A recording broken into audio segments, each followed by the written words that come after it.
Draft Dr. Phil and the smartest man. Keeping it 100. And so the Bears are sending their compensatory fourth-round pick to Jacksonville for Nick Foles. Keeping it 100.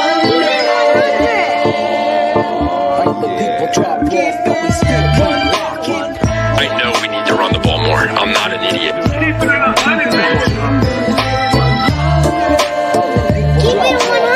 Keeping it 100. Keeping it 100, baby. Open competition. Keeping it 100. Draft Dr. Phil and the smartest man. Chicago Bears select Cole Kmet. Guess who's back? The two dudes that kept it real. Dynamic duo that you love, the smartest man at Dr. Phil. Breaking down the film, never a problem, kick it straight. Most shows focus on stats, we focus on the tape. We keeping it 100, never running east or west. We coming with that truth, cause that's what our fans expect. Cut off the freaking anchor, moving forward to be free. But don't you worry, Shayne's got the dumbest tweets. It ain't no secret, Phil and Shayne got some haters. But now they're moused up like the true and now and later. Debaters, stars get kicked like Coach Tabor. Cuts had to be made, we added a barber moderator. Up and down, boys got you double checking. Sad sack strolling like a fool drunk texting. Flexing on the truth cause you know they'll never change. Real, recognize real, that's what you get with Phil and Shayne. 100's what we do when we're breaking down the Bears. Fuck a play or a captain, all of the up there. The tape never lies, the truth you see, we analyze, so there's no babies like Maybelline. Straight to the truth with acumen and facts. We got a sad nerd, but he's not just giving nerd stats. Car crash, big impact like Max Sack. Every Wednesday night you got the smartest man and Phil back. Now we know you're smiling like a fat kid with fun dip. We're back better than ever and we're keeping it 100. Keeping it 100, baby. Keep it 100. Draft Dr. Phil and the smartest man.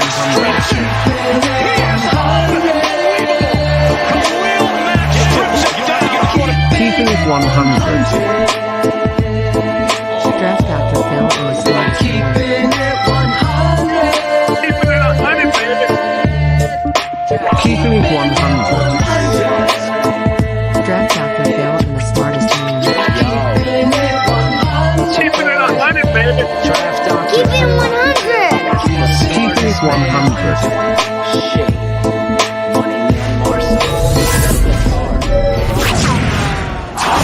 Yo, what's up, everybody? Former Bears tight end Zach Miller here. Just keeping it funky fresh, keeping it 100 with my boys over at the Tape Never Lies. The following show is for mature audiences only. Shy City Sports.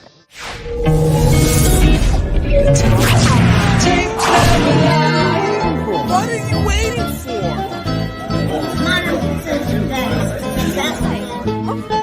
What is that name, Mr. This is Angelo Joe Marino with a Tape Never Lies. Keeping it 100. 100. The guy. So, Yeah, Kyle Long took a shot immediately on Twitter. really?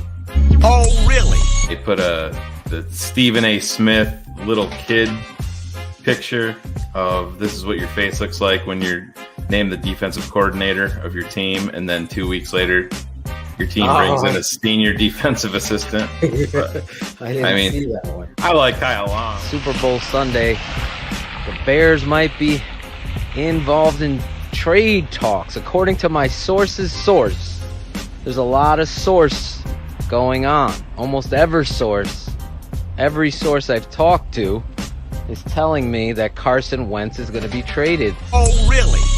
A lot of stuff going down today. Hot sources, exactly. Hot sources, hot takes. Everybody's an insider. About sources. Right. Well, you called me and told me about it. I'm like, people took that serious? I'm like, what the hell? It was crazy. I don't know. I can't believe that people. Yeah. Guys. Get your own shit figured out if you're worried about stuff like that. What is that name, Mr. Balls. I mean, I think what Pace saw in Trubisky was potential. And it's easy to get, when you're evaluating quarterbacks, sort of wrapped up in the idea that the lump of clay in front of you, you can mold into something bigger and something special. I think a lot of times teams fail in what we think is a quarterback evaluation realm, but it's really a failure of quarterback development.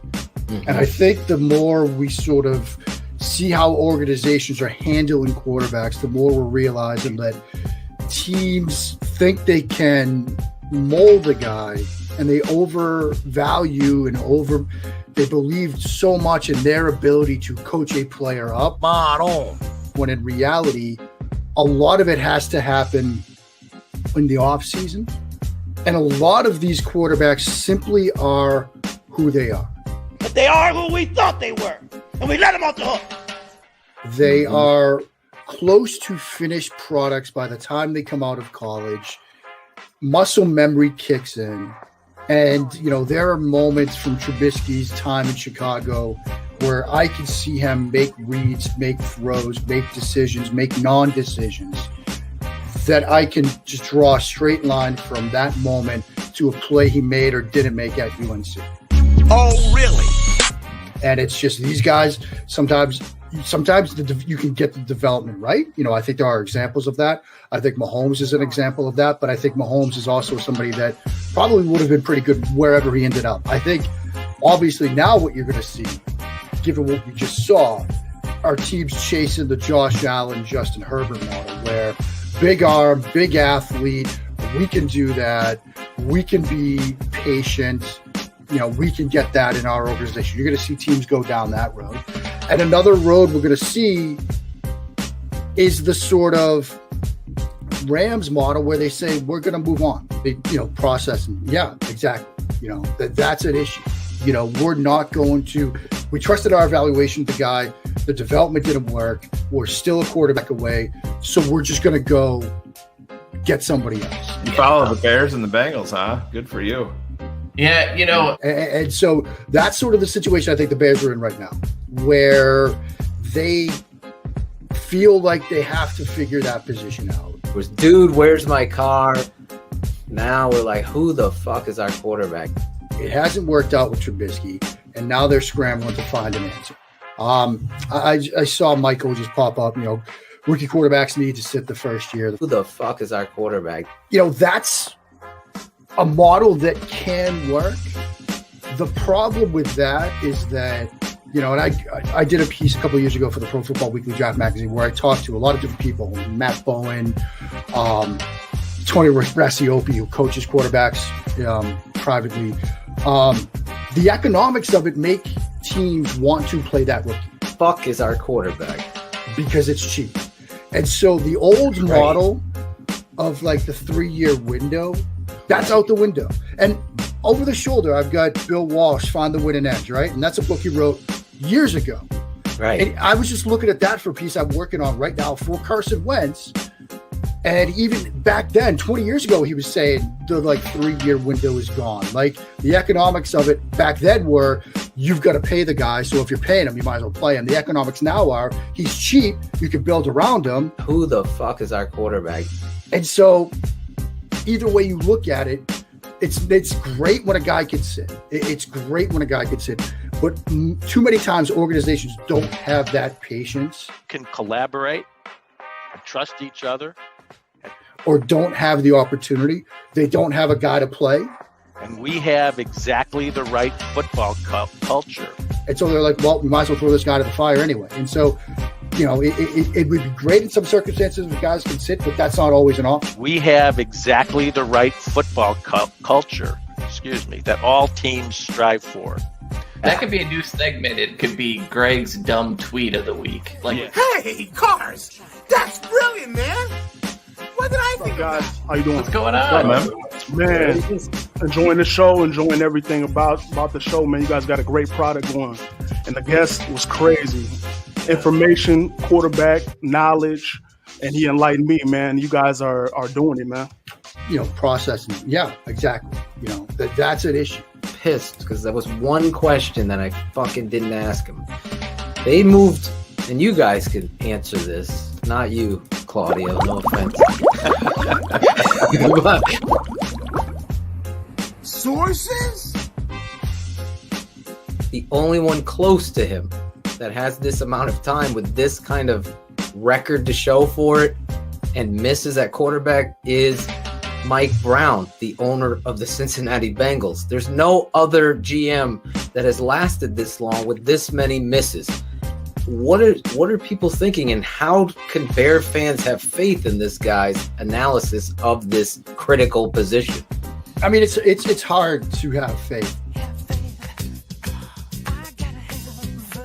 The Bears are who we thought they were. Both from an outsider's perspective and as somebody that, wants the Bears to be successful. I mean, I think it's great when there are 32 teams and 32 good quarterbacks, because I get paid to talk about quarterbacks for a living, so it makes my job easier. I don't know if you can have faith in them getting the quarterback position right with this current Ryan Pace regime, right? Big plays are nice. They're good. We need more. Mm-hmm. And obviously the trading up for Trubisky with Mahomes and Watson on the board will cloud that decision. It will certainly cloud that. The importance of the quarterback position and the importance of getting that right, how critical that position is for our long-term success. Foles' decision to sort of make that panic trade because you were feeling the pressure to get the quarterback position right. That's also another sort of bit of evidence you could look at. Ryan Pace has also missed some fastballs on hitters' counts. And so Mike Glennon. Yeah, I mean, there's a body of work that is somewhat concerning. Understatement is a form of speech or disclosure which contains an expression of lesser strength than would be expected. I was like, wow, you got to see everybody taking turns messing up. And you get to see, man, like the word of the offseason is culture. For me, the word of the offseason is culture, because, man, this is a hard time for Chicago Bears fans, and there's no way to truly build without building that O-line. You know what I mean? Like, it's the number one concern. 100%. I hear you. That left tackle, man. Whew. Yeah. Can't catch. Oh my goodness! You talk about getting embarrassed. Your boy, people in the chat, walrus. Yeah. Darisaw for president.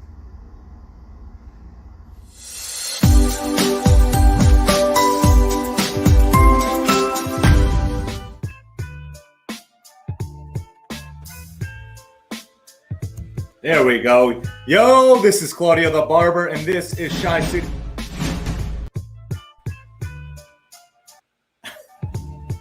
I'm lagging. Listen, I guess the answer was to not Wentz. That was the answer to the question. And so we got to keep searching. But we don't have to keep searching for a defensive coordinator. We got Sean Desai. That dude's presser got me fired up. I like this guy.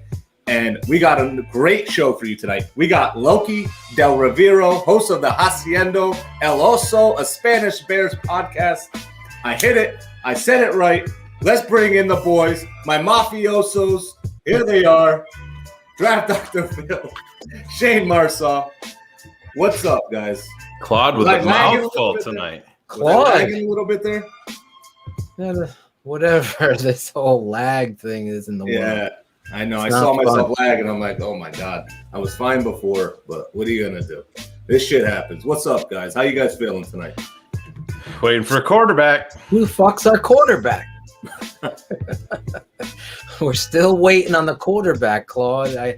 We do have a defensive coordinator, and we're gonna get into that. And but yeah, you saw in the open. Every week we bring back what we served last week, highlights, and that's how we do it on this show. And people will try to copy us, yada yada yada. But the reality is, you get excited with what we were talking about. Trying to go through the layers of a quarterback, and you had some laughs in there because the reality is nobody knows who the quarterback is. And now, Shayne, tonight, nobody knows what the cap is yet. That's the latest thing. It's like it might be 20 million more.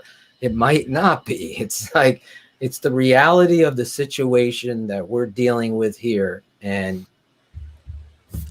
So what do you guys think about those rumors, though? The rumors of Wentz not wanting to come to Chicago and he's not going. You think that's I don't real? think You think that's just playing poker or what? I'm not buying any of it. I mean, I understand the attraction if he wants to go to Indy just because of the offensive line alone. I mean, I get it. It's, temperature controlled environment. They have some weapons that they're flush with picks. I get that. Coaching stability. Yeah, coaching stability. Knows Reich. Right. But at the same time, nobody's been right on any of this stuff yet. Nobody has. Remember, it was like a done deal. It's done. That's why we were joking.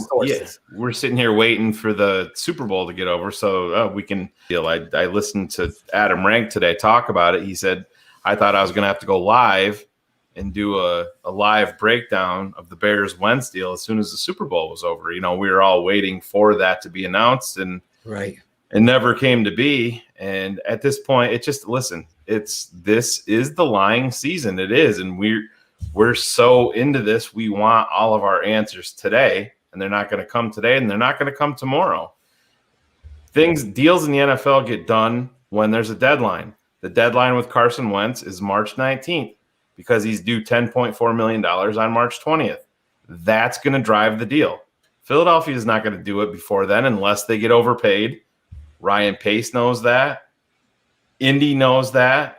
Chris Ballard knows that. These guys, you can say what you want.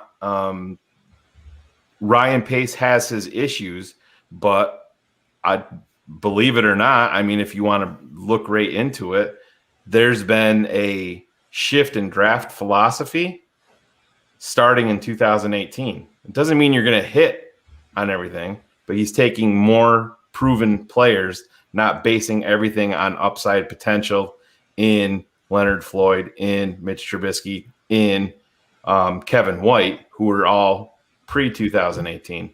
So I think they're going to sit back. And could he end up in Indy? Absolutely.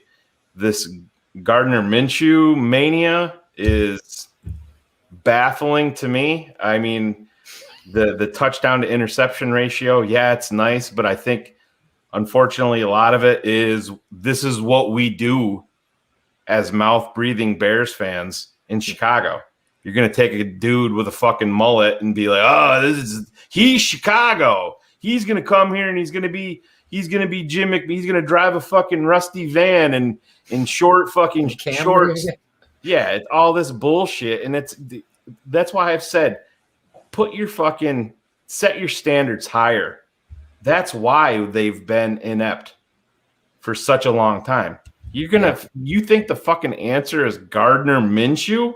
No, it's not. Phil and I talked offline today.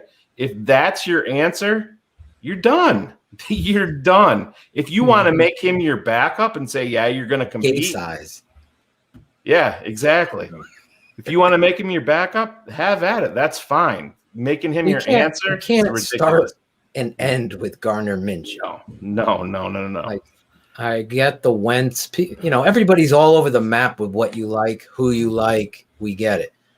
The reality of the situation is, when you're looking at this picture with the Chicago Bears, it's one in which A, you don't know how these guys have ranked these players. B, the Deshaun Watson story is not over. It's over for the guy that's right in the narrative saying there's no way. There's no way. Yeah. Well, they said that same shit about Khalil Mack. I was there. I lived it. Never going to happen. Never going to happen. I called Phil that morning. Go here. He doesn't called him that morning. You're full of shit, man. And I'm like, no, bro, this just went down.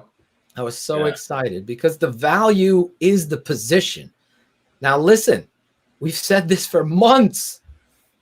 Shayne, I tell you the story. It's true. You're 100 crew. Be strong. Shout it out. Fucking Bears are desperate. Yeah. Desperate times cause for desperate measures. So that means you have to go all in on Russell Wilson or Deshaun Watson because those are the two that can carry the bridge. They can cross the Nagy bridge, if you will, because they transcend any offensive philosophy. Those are the two quarterbacks that do that. So Ryan Pace, with his back up against the wall and this shit show, that is this fucking organization, this embarrassment, this collaboration, and the envy. We're the envy of the NFL, our culture. Said nobody except this Millhouse fuck. It drives me insane how you gonna lie and be condescending to the fan. You know better.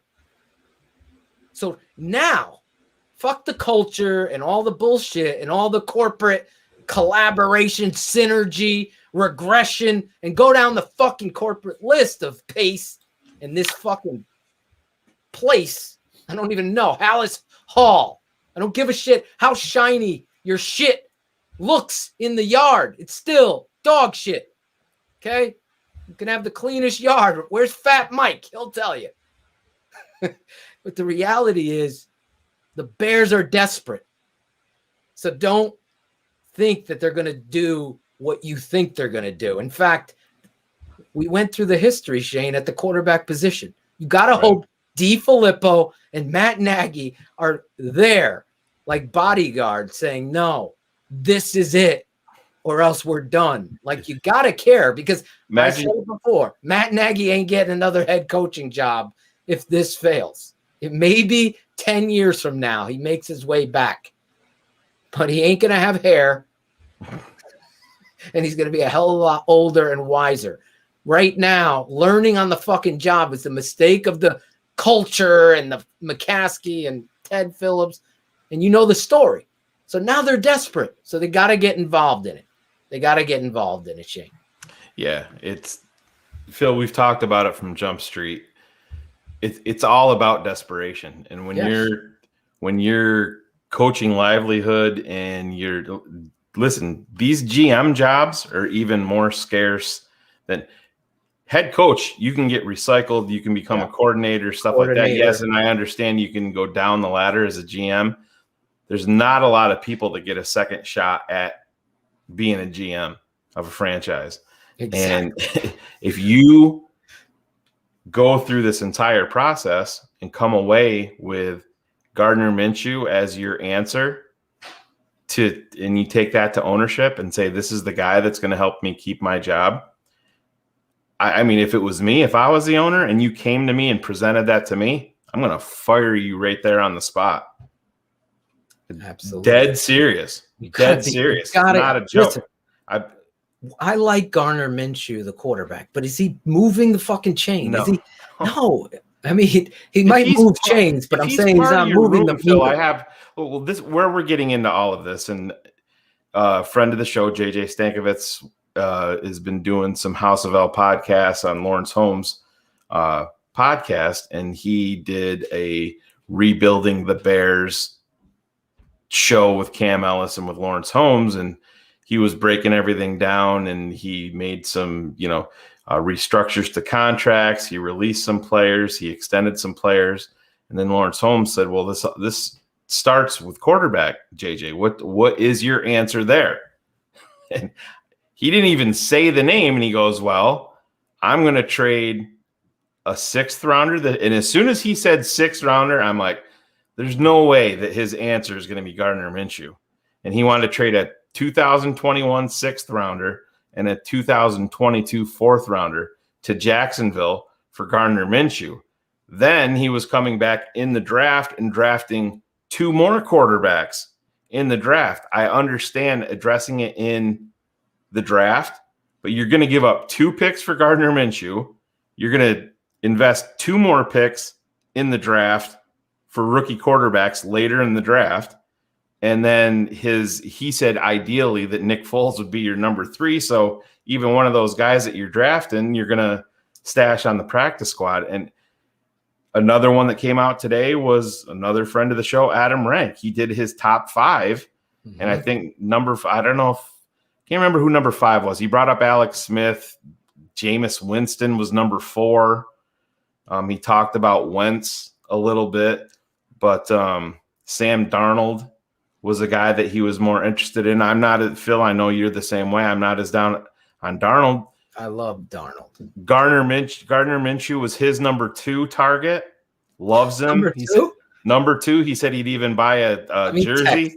Let me text. And then his number 1 target, Adam Rank, and he said he would be willing to give up any draft pick, not a first rounder, would be to trade it to Vegas, not for Derek Carr, but for Marcus Mariota, because he's a believer in Mariota. Mariota might get cut. No, he's not getting cut. I'm telling you, that's the latest. That Not because of their how can you? situation. Well, they would obviously trade him before. I don't think he's even got guaranteed money in the second year of his deal. No, because that was part of it. I believe it. I was reading Pro Football Talk. Well, that's your problem right there. Well, that dude, the attorney, what's his name, Mike Florio. Yeah, was saying that they might be having to cut him. Yeah, no, I can't see that. I rely on you and Cars for my cap cuts and cap shit. But I mean, if Phil, fuck a cap, I gotta get that shirt. Fuck a cap. If you're getting down to where your answer is bringing you back, saying that Gardner Minshew is the answer, then your fucking sole focus, your off season, free agency wise, and in the trade market has been a failure. Obviously, if that's where you're gonna go, then your sole focus has to be investment in the draft, earmarking your guy and going up and get it. And I can't see any other way where it's I think their answer is going to be a veteran quarterback. Like I said, it's going to be interesting to see how they get there. It's definitely obviously the hot topic because, dude, where's our fucking quarterback? That's going to be our topic until it happens. But we can go on for hours. We will, but we want to get into our guest and want to introduce him, bring him in here, and then we're going to go and with him go over the Sean Desai interview as like we do on BHL with the post game with Nagy. We're going to comment. We're going to talk. So if you want to just listen to that, go over to bears.com and watch it yourself. Because we're going to stop or talk over it. Right. We'll just react. All right. Because Claudio loved it. Shayne, have you seen it yet or no? I haven't seen the whole thing. No, I've been busy. I know everybody family stuff has been crazy for both of us. Yeah, sure has. But I do have a couple of things before we dive into that, Phil, just real quick. I got a couple of things. Yeah, Alex H getting at this guy getting his swag on. Look at my that, boy Alex H from Canada. Yep, and he's got the patron 22. Yeah. Nobody's gonna miss that name. There. Yeah, 226. Kevin Butler. Yeah, I think Alex is in the chat for a little while. He said he usually catches the rest of the show after we're done, but wanted to give him a little shout out for love swag stuff. Yeah, get your swag on. Me and Cool Kennedy are doing a swag song. People are buying swag. You're wearing it. You're sending me pictures. You're sending Shayne pictures. That's all we ask you to do. You saw our boy Steve Edwards wearing his swag. Maybe we can upload that picture for later in the show. You guys are tremendous. Chris Sandlin, Alex Acevedo, and Heather Sandlin with our girl Jamie over at Superior Embroidery. Listen, we might even get to the point, Shayne, where she's going to take your favorite jacket, if you have one. You can send it there free. They'll pay the shipping back. Actually, I don't want to talk shipping. I don't know all the details. Right there, Superior Embroidery, the ace, the swag man's on the ball right there. And we might get to the point where you can put TTNL on your whatever comment, the walrus, any of that shit. So hopefully everybody's feeling good. Let's bring in our guy, Shayne. Am I not freezing? I'm doing well. Yeah, you were a little choppy there just 10 seconds ago, but we're good now. Beautiful. Now you're froze. Anyway, yeah, roll the. I like this kind of party. Here at TTNL, we are all about supporting other Bear shows that put the ingredients of truth and passion first in every show. Tonight, we introduce the 100 Crew to, in his words, a guy born a Mexican, but a Brit by choice, a graduate of the University of Cambridge in the UK, a teacher, and a writer by day, but a metal music radio host and Bears fan by night. 365 days a year. From the Spanish language Bears podcast, Haciendo el Oso 100 crew, please welcome Loki Del Rivero. What a great introduction, guys. What's up, Loki? Hello, guys. How are you doing tonight? We're doing, man. You got the. I thought you were doing the Ryan Wet Night throwback, like I told you pregame when we were chatting a little bit. But you went with the coach, Mike Ditka. You can't go wrong with the coach. There you go. Yeah, I wish we had one. Hello, guys. How are you doing tonight? Phil, before we go into another stuff, can I say something? I have the answer to your question. Who the fuck is our quarterback? I have the answer. I really do. Go ahead. It doesn't fucking matter as long as Matt Nagy is there. Boom. It drops the mic. Bye-bye. Yeah, you're speaking our language here. I mean, yeah. Bro, really. I saw really, really great potential in Trubisky in 2017 when we drafted him, and he didn't do too shabby in 2018. Of course, I saw glimpses of greatness there, but, well, Matt Nagy's there and he fucked him up. That's my opinion. Yeah, I mean, we've documented the tape. It's very difficult to watch a head coach struggle like that with this quarterback in the offense, and it's unfortunate, Shayne, with this guy. It is, at the handle and the control, how he's handled Mitch Trubisky, and you saw that he had to turn to Bill Lazor, and you know the stories. And he partially did. Did. Yeah. Then he came back. You could tell. Yeah. I mean, it's very transparent when this coach is calling plays. And obviously there was a relationship torn once he decided to pull him in Atlanta. And the family, I know Mitch, and we've said it, there's zero chance he's going to come back and play for that guy. And I really think the organization, obviously, keeping him is a big detriment. So I totally agree with you. Shayne, you're on the same ballpark here. Oh, yeah, 100%, Phil. We've talked about it forever. I mean, even pre Mitch, before that draft, you were up top and you had to take your swing. It didn't, I'm not even talking about a specific quarterback. When you're up there, you have to take the swing. You have to address the position. The biggest mistake was you brought a kid like Trubisky in and handed him essentially to a lame duck coaching staff. And does that sound familiar?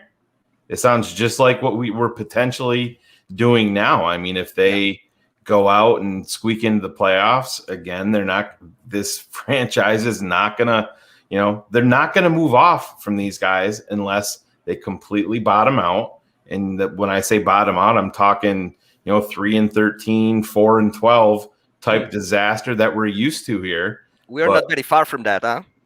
Well, it's the NFL is a 3-point league. You know what I mean? One made field goal, you can be 10-6, and you miss a field goal, you're 9-7, 8-8. It's really a 3-point league, and that's what it is. You look at every great season that the Bears have had. I mean, I always look back to 2001. How different is that season without a couple of walk-offs by Mike Brown? What if he drops the interception? What if they don't, he doesn't, James Allen doesn't catch the fucking tipped pass in the end zone? That's what the game of NFL is. Right. The Bears, everybody, I always laugh when you're on Twitter, social media. They're like, the media is against us. They're against us. They never respect us. Why should they? Why should they? They're not a good reason for them to do it. Yeah, they're inconsistent. It's like trying to rely on somebody in your family that's a drug addict, or have their issues. They're never going to be there when it counts. It's this entire 2020, 2021 NFL is about having a quarterback. I understand that it starts up front with offensive line. You want to build in the trenches. I always go back to this. Dallas Cowboys had the best offensive line in the NFL for a lot of years. Tony Romo was the quarterback. Tony Romo would have been the best quarterback that the Bears have had. They couldn't even win a playoff game. You have to have a big-time quarterback that can make big-time plays for you on a consistent basis. I mean, we're at the point now where we look back at Mitch's 2018, and we're talking about it like it's a fucking godsend. And people look at statistically, it was very, very average. And that's our high water point. That's the sad part. Bears fans have to put their standards higher. We can't say, oh, Gardner Minshew wears fucking short shorts and has a fucking handlebar mustache, so he's going to be a badass here. Fuck that. That's the Bears philosophy, the bring back Mike Singletary bullshit. That's why this franchise is back. Yeah, that's why this franchise is overall a laughing stock, and really they deserve to be. They've made their bed for pretty much 101 years, and now they're sleeping in it because they never consistently address the number one position. It's a problem. It's unfortunate.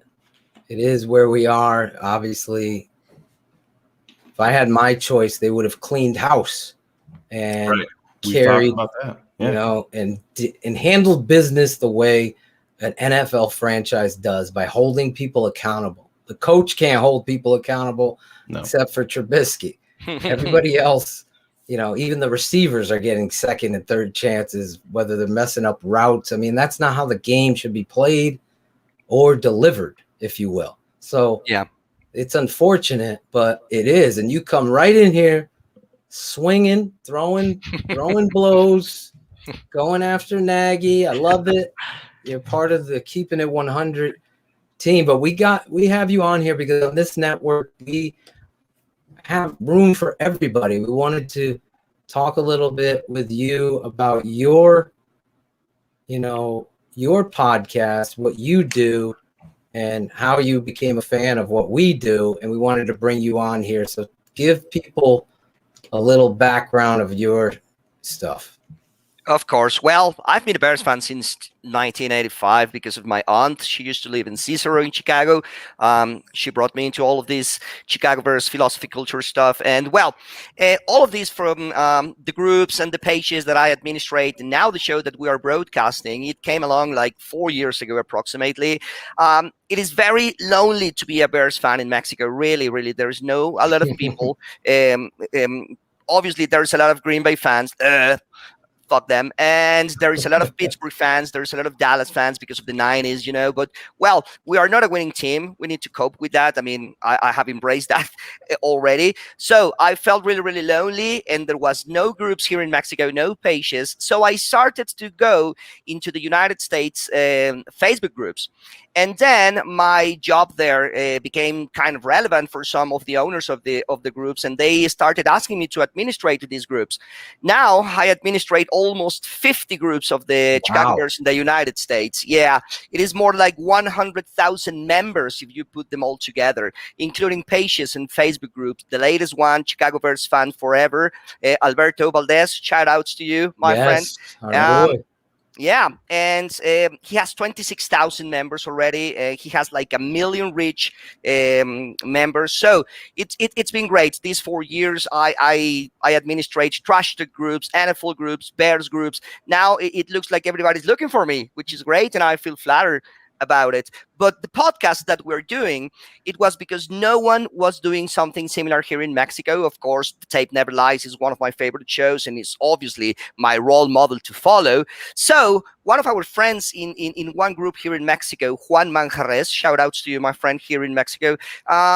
He came up with the idea of starting to doing this kind of shows. And well, it has been going really well. We have celebrities. Roberto Garza was with us. Nice. Well, actors, actresses, people from the sports networks here in Mexico. So it's been wild, but it's been great. It's a lot of work. Nobody pays us for it, but well, we love to do it because we feel lonely here in Mexico being Chicago Bears fans. You can see. We're used to that too, man. And we live here in the States. Yeah. Upstate New York. Yeah. Upstate New York, to my friends Neil Petzula. Hello, my friends. Jason Miller. Nice that you're watching. I have already seen your comments. Thank you very much for being here. But well, first of all, thank you very much to Phil for inviting me. I had a great conversation during the week with him, and it was really enlightening. And as I told him, I am no expert. I am no sports broadcaster or anything, but I am here to learn and to do whatever I can with you guys. Well, hey, that's what we love, man. We're not experts either. We just love to talk about the Bears, and come on, we just wish that they would. We just wish that they would get it right. You know, it's. I think we're experts. Yeah, well, because we've been expertly abused for 40 years. At this point, I really believe that if given the opportunity, we'd take this Bears team and fix it, because we wouldn't settle. Obviously, we would have. We dream about that every day. Exactly. It's funny how poorly this team is run. And as I was younger, and I heard this from people that I know who worked in the league or coached in the league about the Chicago Bears, and specifically Ted Phillips' grasp on the franchise. And I kind of shook it off, like, nah, I don't mean, you know what I'm saying? And now as I get older, and then this presser and the condescending way with which it was handled, it's like, I don't know, you can't make chicken salad out of chicken shit. And they're trying to push that on our plate, and it's unfortunate. It really is. It's become ridiculous at a point, you know? Absolutely. It is. And it's unfortunate. That's why we have to do these shows, have people like you on. Now, you're a DJ, and you got this voice. You obviously, as you saw in the intro, Monterrey, Mexico. Yeah. Monterrey. Look at that. Monterrey. We have people all over the world watching our show each and every week. We're so proud of our fans and the reach. And that's why I wanted to have you on here, because I was watching your show. You have women also on your show that are knowledgeable. Very knowledgeable women regarding football. Yeah. And it's in Spanish. I can't understand. We got a barber. I can't speak Spanish. My wife could translate, but the flow and the passion and the truth that you're speaking, obviously you came right in throwing haymakers. That's why I wanted to have you on the show. I appreciate it, bro. Oh, I appreciate you coming on and, chopping it up with us about the Chicago Bears. But talk a little bit about your metal DJ, right? Yeah. We have a radio show which was supposed to be broadcasting right now at 8 p.m. Central Time. But obviously, I let all the fans know that we were not going to have the show tonight, but we might have it tomorrow. We might have it. I don't know my producer, what she's going to say. My producer is my wife. Hello, Lucy. Love you. And I don't know if the show is going to be tomorrow, but yeah, a lot of fans from my show broadcasting Zeno.fm. Zeno.fm is a station that goes all around the world too. We have a lot of listeners in the United Kingdom, in Australia, in Asia, in Europe, in Eastern Europe, in Russia even, and a lot in the United States of America, of course. But of course, I prefer to be here talking about my Bears. Yeah, we're glad you chose us tonight. Absolutely. Over the metal music. Yeah, I love it. I'm not a big metal fan, but obviously I'm a big hip hop fan. But I totally respect the passion that you have for the music and what you're doing there, and to come on here as a Bears fan from Mexico. Now, you went to Cambridge University. My major degree was in Cambridge. It's a degree in the proficiency of English language. So if I fucked up, it's going to be kind of ridiculous, because if I mess up with a tense or something in English, it's going to be kind of ridiculous. But yeah, I went to Cambridge. First I went to Oxford. I worked there for a couple of years, and then I started my major in Cambridge. It's a CPE. It's a proficiency in English degree.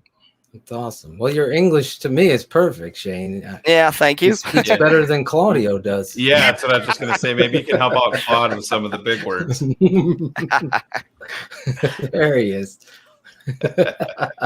So, Loki, what is your preference in terms of the Bears addressing the most important position in sports, in quarterback? Do you have a preference?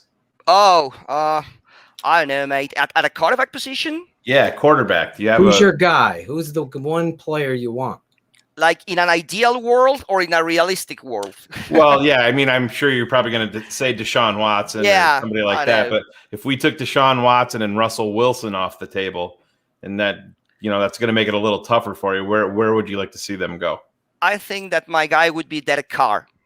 I think Derek Carr, I would like to see him come to the Chicago Bears, even if it means that we need to send one of our key pieces. I don't know, Hakeem Hicks or maybe Tariq Cohen. I don't know. I think he's worth it, and I think it would be a great fit for the Chicago Bears. Yeah, no, it's. Yeah, but you know what? As Phil was saying, it doesn't matter what we fans think. I mean, Sure. we have been witnessing this shit show for years, and in the end, we are going to end up with Sam Darnold or James Winston. I don't know, mate. It's going to be a mess, and we are going to have to swallow it and shake it up. Well, we're going to cover it. We're going to go live and talk about it. Obviously, hopefully you'll be around because it's going to be an emphasis on who Ryan Pace is when he's backed up into the corner. Who are you? Your job is on the line. How are you going to reconfigure this organization through the most important position in all of sports? As I said to Mark Schofield that night, you had Watson and Mahomes there. You missed on generational talents at the position. You go back to Mike Glennon, Mitch Trubisky, what's the other kid? I always forget his name. Former Patriot. Hoyer. Brian Hoyer. Brian Hoyer. Matt Barkley. These are the quarterbacks that he's brought in here. Yeah. Never drafting a young player. Tyler Bray. Even last year, I mean, not even just that, Phil. They didn't even address it in the undrafted market. Yeah. I mean, it's. But I mean, what about this year? Do you think that any good quarterback is going to be there at 20th pick? I mean, there's. You never know in the draft. You never know how it's going to go. I mean, could I sit here and I didn't think Josh Allen would drop to where he did. Right? Could I? True. He was my favorite quarterback in that draft. I took so much heat. Where are all those critics now? Right. Can I sit here and say that there's no shot that Mac Jones drops? I mean, I can't say that. Do I expect him to drop there? No, I don't. I mean, listen, there's. Well, Paige DeMarcos was on and had a 3rd round grade on this guy. Her network. Now he's moving. Now he's moving up. Obviously, we've loved this guy since October. I'm a huge Mac Jones truther. I'll be that because of what I see on the tape.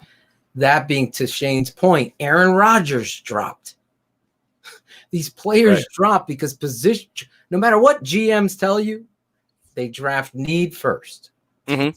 It always goes back to that. Yeah, they take best.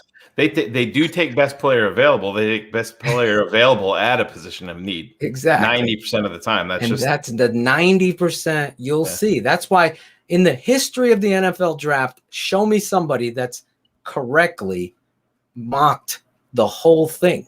I think our friend Brian Perez missed on one. That was the closest I've ever seen. Or he didn't get them right, but he got their picks right because there was trades. Because that's another thing that you have to get is there's going to be trades and movement. That's why you can't bet on, everybody in the NFL is going to blow smoke too. They're going to say, I love this guy, just so another team will take him so they can get their guy. That's the whole thing about the draft. That's why we get excited here at this network. We'll be covering the NFL draft on our patron channel. If you aren't a patron, go check that out. Draft Mob this Sunday. We're going to be breaking down every position. I was listening on Sunday, man. It's a great show. Oh, thank you very much. Yeah. Berlissimo, I think he's in the chat. He'll be with us. Okay. Shayne, myself, this Sunday, breaking down the draft, and I'll tell you about that stuff. Shayne, I don't know what else we could say here.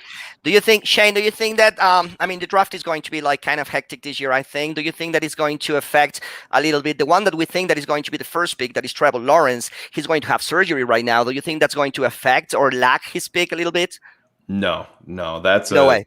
He's going to be fine for the draft. You can mark it in the book. Yeah, that's the only put that down in stone. There's they had an article about how much Trevor Lawrence is just him being there is going to affect the economy in Jacksonville.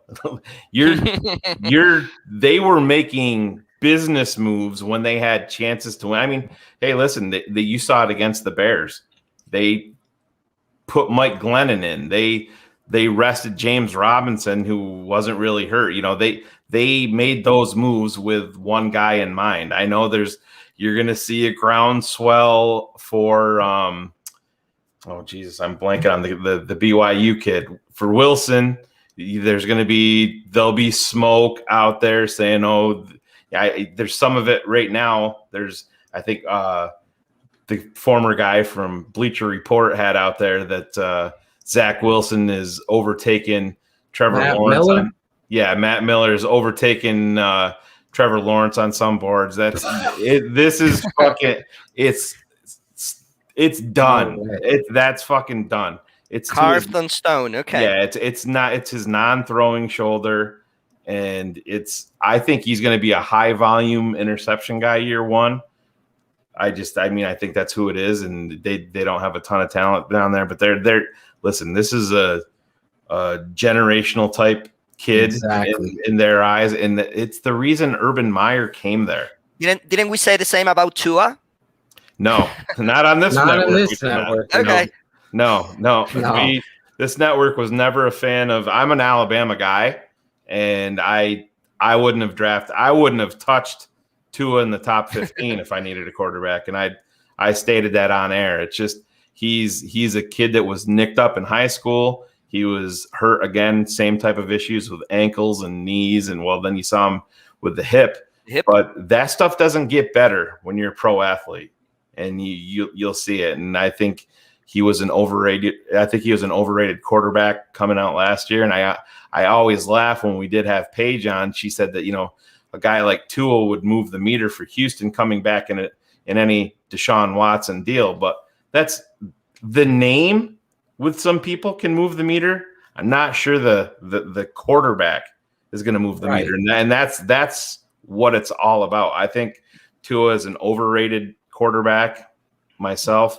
I think if all things were equal and Tua was in the same draft as Mac Jones and I was on the clock, I would draft Mac Jones over Tua 100%. 100%. 100% with you there too. It's very, very telling in the tape. Like Shayne said, even with this COVID time, we ain't trying to sell tickets, right? Yeah. You know what I'm saying? Right. You're trying to get the best talent. And that's really the problem with the Chicago situation. You're at 20. So you can't get up into the best talent. Well, and I saw that comment about why didn't we fucking tank?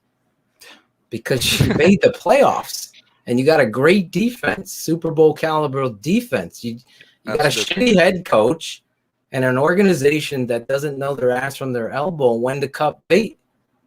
Gardner Minshew, like I said to Shayne, he's the freaking last second pull of that parachute. That's when Gardner Minshew becomes your talk. Before you smash into the earth head first. Exactly. He's that you want to reach for the fucking sky. You can't. Gardner Minshew's my number 2. No fucking way.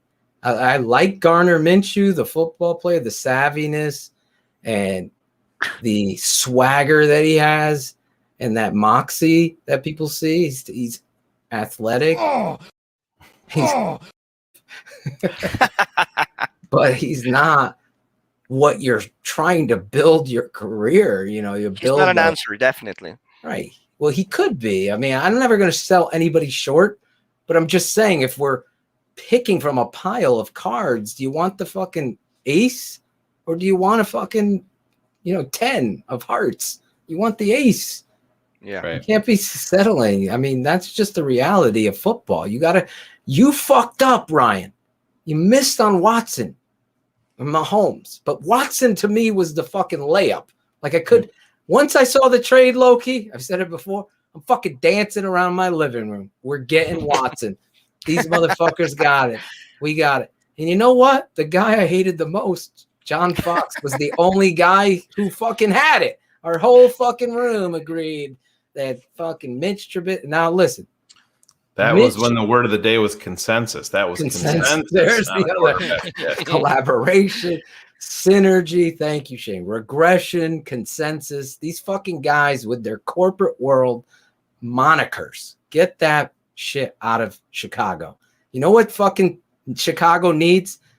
The fucking swift kick in the ass from truth and accountability. We've said it 100,000 times. You need to be maniacal. I'm maniacal. I'm going to fucking figure out every route and I'm going to find every smart person. I don't give a shit. I don't need all the credit. I need to get it right. And that's the unfortunate thing with, I don't know what these guys are going to do. Well, this is the thing, what we're talking about right here. I see Marcos has, I say we just ride it out and lose with Foles and get a good pick next year. These the head coach and the GM are fighting for their livelihood. That's why we know it's fucking.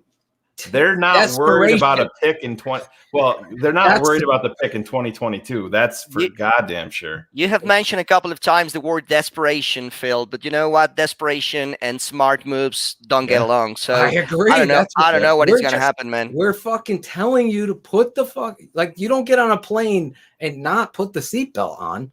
This offseason, you're on the plane. The dinging is going. There's going to be turbulence.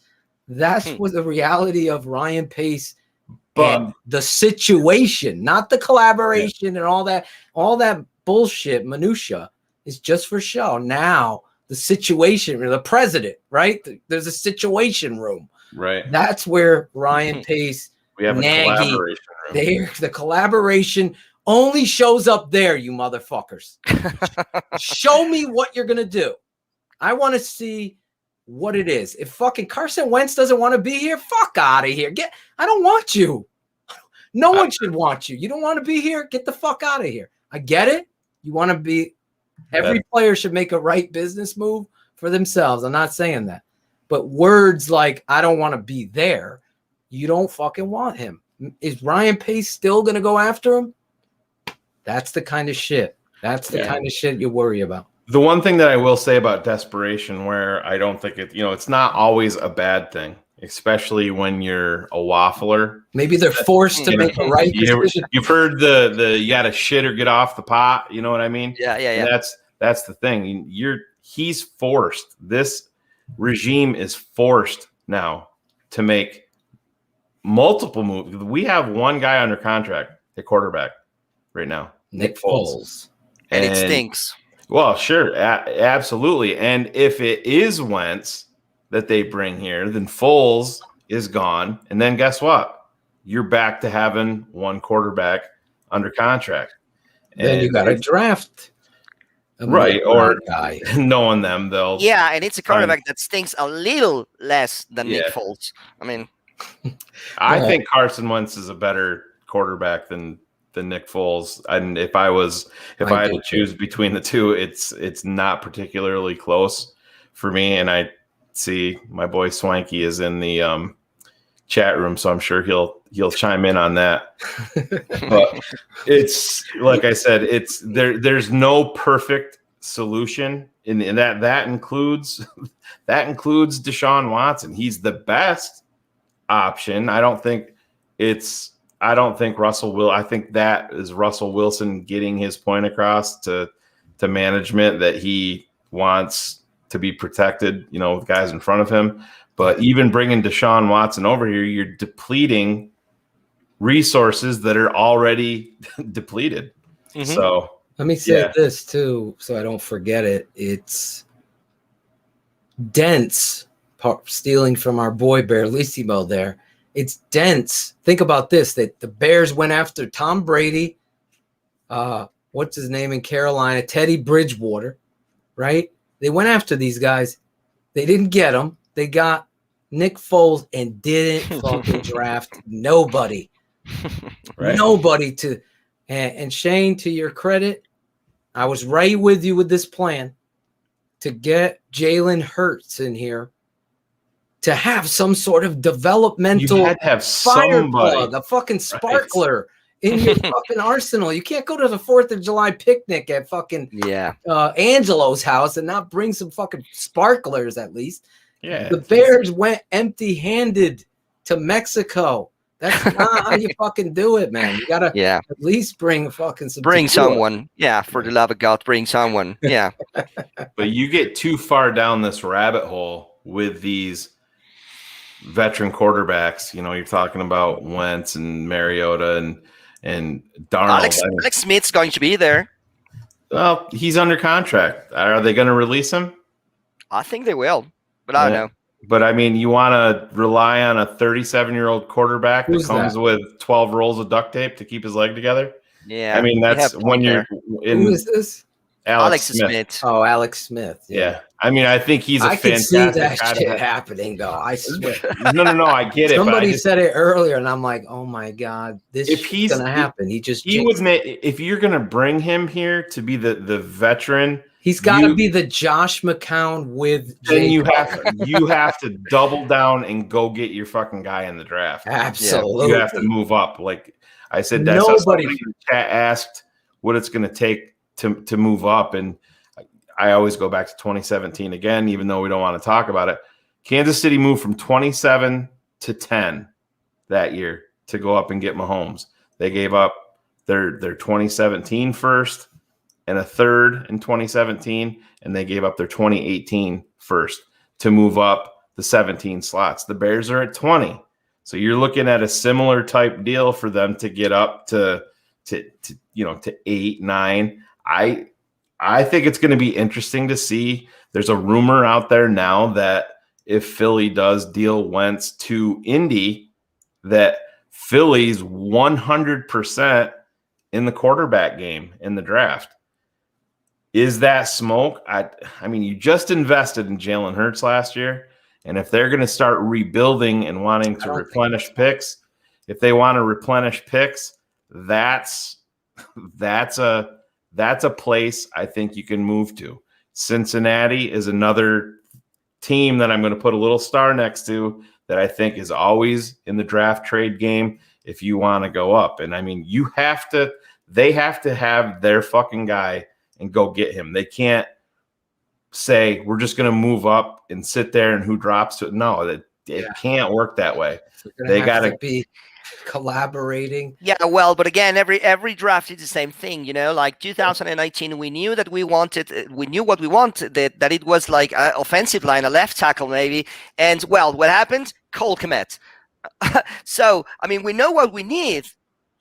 Why don't they? That's the problem. The fans know more. It's a great question. It has been I go back to when I was a kid, and I don't want to put any names out there. And they said to me, you would be shocked at how stupid the Chicago Bears are based on the people in the organization raising their voices. I mean, Shayne refers to the story. It's documented. Mark Hatley had the trade in place for LaDainian Tomlinson. Yep. Guess who negged it? It wasn't Virginia. It wasn't fucking... At the time, Michael McCaskey, it was Ted fucking Phillips. It was all based off finance. It was all based off finances. So these are moves made out of the negligence of money. Money is like a fucking waterfall in Chicago. There's no fucking stopping. Even us saying that I haven't bought shit. I've been gifted stuff. The last few weeks. From Chicago Bears fans and whatever. Alex Acevedo, thank you. My sons for the David Montgomery fathead. Right. You know what I'm saying? Those types of things. But fans have to stop buying and showing this team any love. Claude, keep that comment up there because this is very important. This isn't Ryan Pace's fucking show. Not this draft. No, Matt Nagy's guy, who's the guy on ESPN that interviewed for some Louis Riddick sent out a tweet essentially neutering Ryan Pace when it came to this, and said that Ryan Pace isn't just calling the shots now. This isn't him, moving for Mitch Trubisky. This 100, just like Nick Foles last year, that was not a Ryan Pace move. That was Ryan Pace going to get the quarterback that Matt Nagy wanted that was available. This is going to be if they make a move for a rookie quarterback in this draft, it has very little to do with it being Ryan. This to me is 100% your head coach's call. So I think that that's important for fans to realize. And truth, especially at that position. We saw it in the open. I gave you jokes. That's not a little thing for Louis Riddick to put out there publicly. Yeah, I know I'm not asking people to boycott watching the games. Just boycott buying the merch. Get a ticket for free. Go. Cheer for the team. Those players deserve it. I'm not saying that. I'm sorry to change this up. I'm just responding to the comment here. But it's just the reality. The only way you have a voice, obviously, unless you have a platform like Keeping It 100 on the Tape Never Lies, sponsored by our boys at Shy City Sports, we have a platform. They hear us. Trust me. They fucking hear us. They don't like us because we're telling you the truth. You're low-key speaking the truth in your native tongue. And the reality is, we know it, as you said. They don't do it right. Well, it's time. And that's Matt. That's Ryan Pace as Glennon, Hoyer, Barkley. Oh my God, Trubisky, the Lennon. Oh my God, the Glennon things. Tyler Bray. We're saving Tyler Bray, for God's sake, so no one else can take him. Yeah, this is part of the thing here too, and this is a good question by Jack Fuller. To me, I'm not restructuring Kyle Fuller. I'm extending him. He is the type of player. I believe yesterday was his birthday. I don't know exactly how old. I saw it. 28, 29 years old, but he's a guy that if you extend him out to lessen the cap hit, he's a guy that you can actually move backwards to safety, a la Charles Woodson. It extended his career. Both Woodsons, Rod and Charles. Yeah, exactly. Is there a chance? Is there a chance we can do something with that fucking contract that we gave to Robert Quinn, $70 million? No, not now. We're just stuck with him. Robert's going to be fine next year. Trust me. Think. I know. Okay. I know. Yeah. The guy that's probably Hicks. Hicks is in a pickle, but I think he's a bit of a pickle dick. Yeah, and because he's such a presence and a face, really, because his personality is what it is. I could see them doing a restructure for him, Shayne, too, and extending him and pushing some money. The only problem with that, Phil, and this is, like I said, this isn't. I know this is just a veteran thing, though. I know what you're going to say. You're pushing. They're going to restructure Khalil. Let me tell you, again. The tape of him is excellent. No. I know they're going to push more money down the road with Khalil Mack because that's where they can free more. And he's a guy, and for whatever reason, there's still a contingent of fucking psychopaths out there that say that Khalil Mack is overrated, which is I'll never fucking understand. Only Green Bay fans, mate. There's a lot of Bears fans that did. You're kidding, right? No. They look at stats and they'd be like, "Oh, he didn't have a sack today, so he's making." Where is he? Where is he? Oh Where was he in the playoffs? Where was he? Yeah, Quinn's deal. You can't fix stupid. Definitely. Quinn's deal is a no-go. They're not moving. They can't do anything with that. Danny Trevathan, they're not. Eddie Jackson. You know what, Shayne? As long as you keep saying names, it's really scary to see how our defense is not getting any younger, my friend. I mean, we have wasted already Super Bowl defenses from 2018 to 2020, and it's scary. It is, but the thing about it, where I look at it is, Roquan Smith is 23 years old. Jalen Johnson, Johnson. 21 is 21. Khalil Mack is 29. You know, Dominant. Eddie Goldman, 26. Now, hopefully he comes back this year. Bilal Nichols was a stud. Yeah, they have bullets in the chamber to extend this defense out. There's going to be, you know, I think that if I was betting, I think that they're going to keep Akeem. He's a big part of what they're doing. He's making a lot of money. What about Danny? They can't move off of him. Financially, you can't because that deal that they gave him is weird because it's actually like a 7-year deal with 4 voidable years at the end. So then that just essentially makes it like a 3-year deal. But you're losing money by releasing him, and so they're not going to do that. And then who's playing next to Roquan? That's the next answer there. Is he perfect? No, he's not. And I know that people are going to say, you know, Pace fucked up with not bringing Kwiatkowski back, but at the time, there was a lot of people that were still believers in Danny Trevathan, who we've talked about it. We've had Bears players on this show. Who's the leader on Danny T? We didn't even have the sentence out of our mouth. That's why he's here. That's what it's for. It's not for everything on the field. It's everything off of it. It's everything in the locker room. Akeem, same thing is he's a foundational piece, and my fear with Akeem Hicks is, and I love the player, the contract is going to be scary. If you extend him out, to me, it's a big fucking gamble because those guys, the way that he plays with those guys can fall off a fucking cliff fast. And he hasn't been healthy the last couple of years. When he's on, he's on.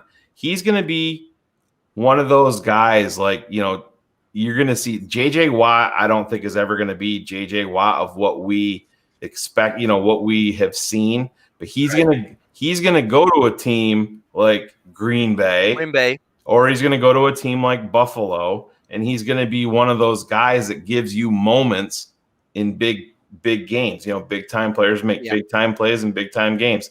That's what you're going to be paying for. I think that the Bears, in terms of the Bears, them saying that the defense is regressing and that they're in trouble there, I'm not buying that yet because I agree with you. I think the coaching staff neutered them because you're dropping fucking Robert Quinn in coverage. You're dropping Khalil Mack in coverage. For why? Yeah. Why are you doing that? You're not doing anything exotic. Thank you, Chuck. And you gotta retirement. You gotta play like Berlissimo. I saw him. Eddie Jackson needs to be the free safety and just play to their strengths. Be aggressive. Allow these guys. We had Paige again. I'm bringing her up. And I pushed on her and I said, if Bruce Arians is the coach, is Chuck Pagano aggressive or more aggressive than he was? And the answer was absolutely. So that tells me the head coach, she didn't want to come out and say it. I had to trap her into it. Yeah, I don't think there's any doubt that there was a mandate to not get. Yeah. Don't be aggressive. Don't put us in a hole because we can't score. And that's a loser's mentality. That's why this guy, obviously, they sold. Imagine real quick, and then let's get into the fucking Desai presser. But imagine you're a franchise and you sell the 6-game real quick. Exactly. Real quick. The 6-game losing streak as a positive. I mean, it's embarrassing. That's embarrassing. It's embarrassing, but it is what it is. And there's so many pieces. That's why I'm so proud to have you on the show, keeping up with us. The fans are loving you in the chat. Thank you guys. There's a lot of freaking pieces to the puzzle on this defense. I'm with Shayne for the record. I really, especially X's with the O's. Me and my father every Saturday morning, if you're a patron, we're breaking down the tape and every position on the Chicago Bears to get you self-scouted, coached up, and prepared for the offseason and the draft. And what we're going to do is X's with the O's is going to stagger and affect Draft Mob on Sundays. So tackle this weekend, offensive tackle, my father, former Chicago Bears, friend of the network, great dude, Steve Edwards, offensive guard, offensive tackle. He's going to be joining us, and we're going to be breaking down the Walrus, Loki, Charles Leno, Bobby Massey, Great. Jermaine Ifedi, Spriggs, and I believe Alex Bars had a snap at right tackle. Barlissimo's going to We're going to cut that tape. We're going to break it down like nobody else does. Former Chicago Bear with us. It's going to be fun. Brilliant. So that stuff is going to be happening this weekend. If you're a patron, if you're not a patron, www right there, thetapeneverlies.com. You'll be live on the shows. Cherie is sitting in the patron channel, Shayne. She's having she feels like the VIP, she said. Yeah, we love that. Look at Jane. You're getting a lot of love. You're getting Thank a you, lot guys. of love. Claudio's pissed. Smoke weed every day.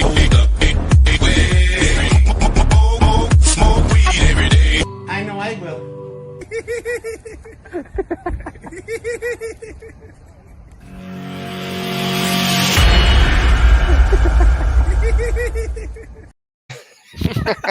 I love that's our hype man Angelo. He's texting me. He's in the cold barn, Shayne. He's like, I'm gonna go warm up. I'll let you know when you need me. Do it in a barn. That's his man cave, a barn, I guess. We're gonna bring him on later to explain what the hell is going on. Barn. We will let you know. That's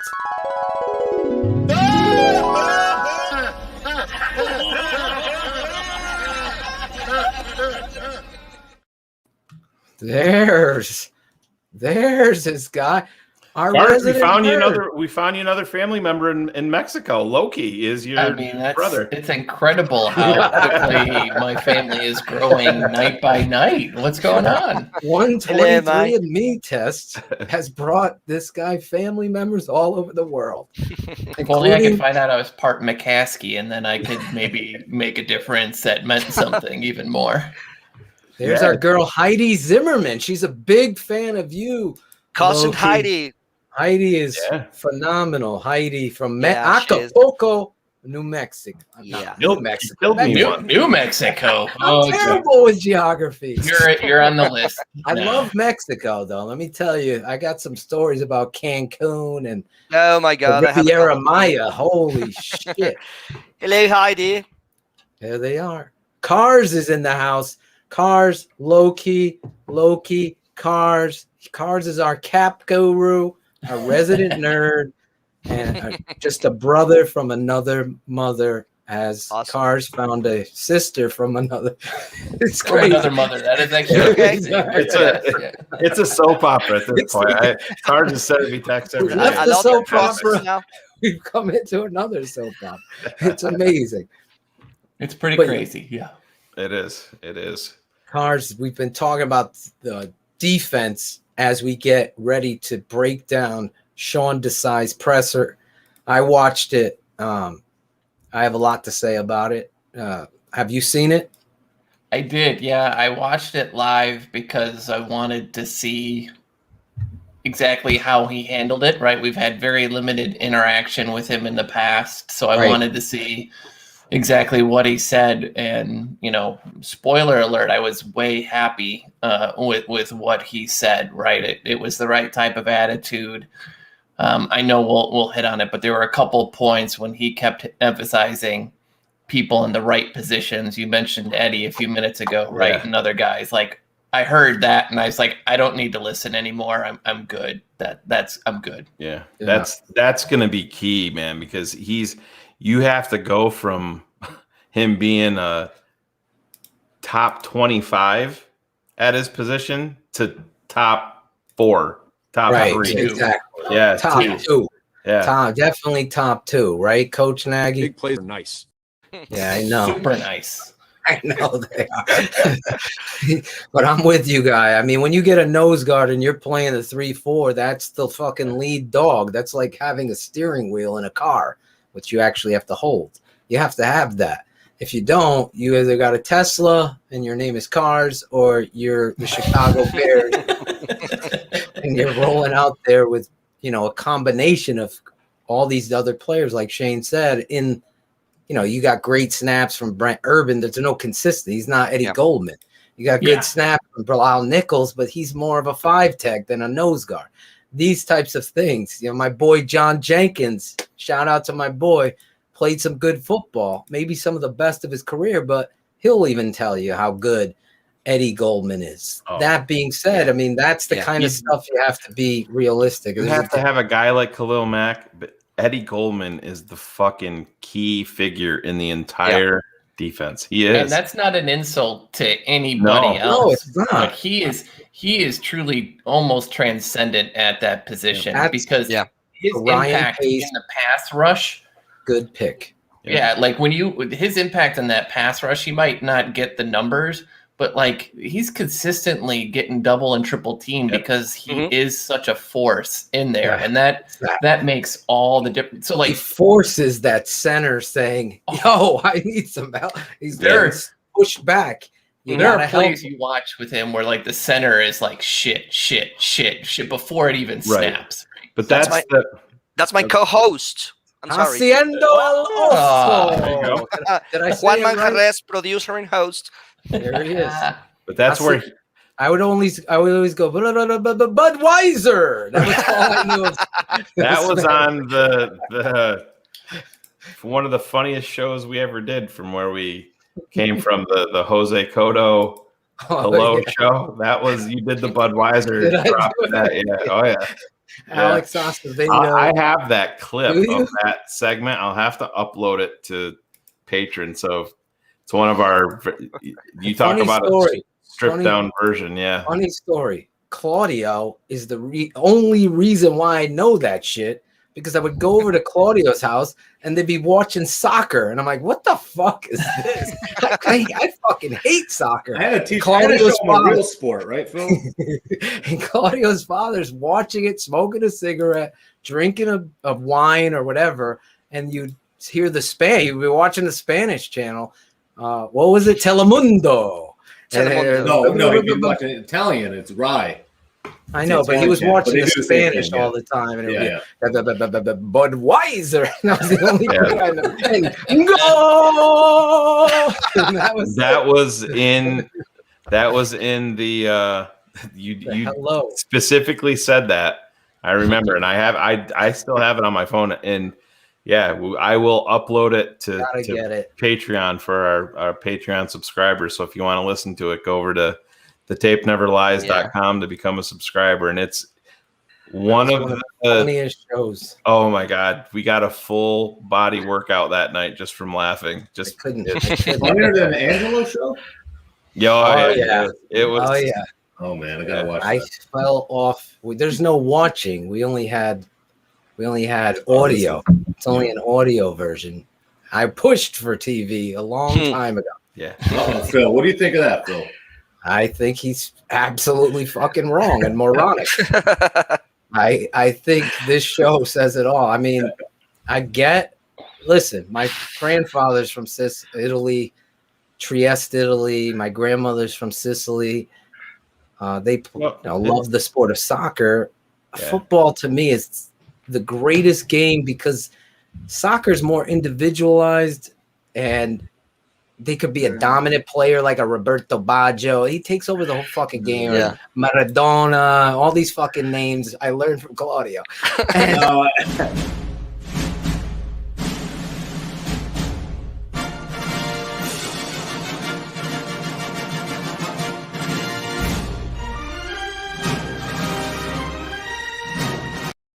I think contractually, soccer cannot be talked about more than like 2 minutes on the show, right? Yes, is that in the absolutely. Yeah, exactly. Okay, so let's move on. Let's go to the Sean Desai. Yeah, real quick before you go there. Real quick.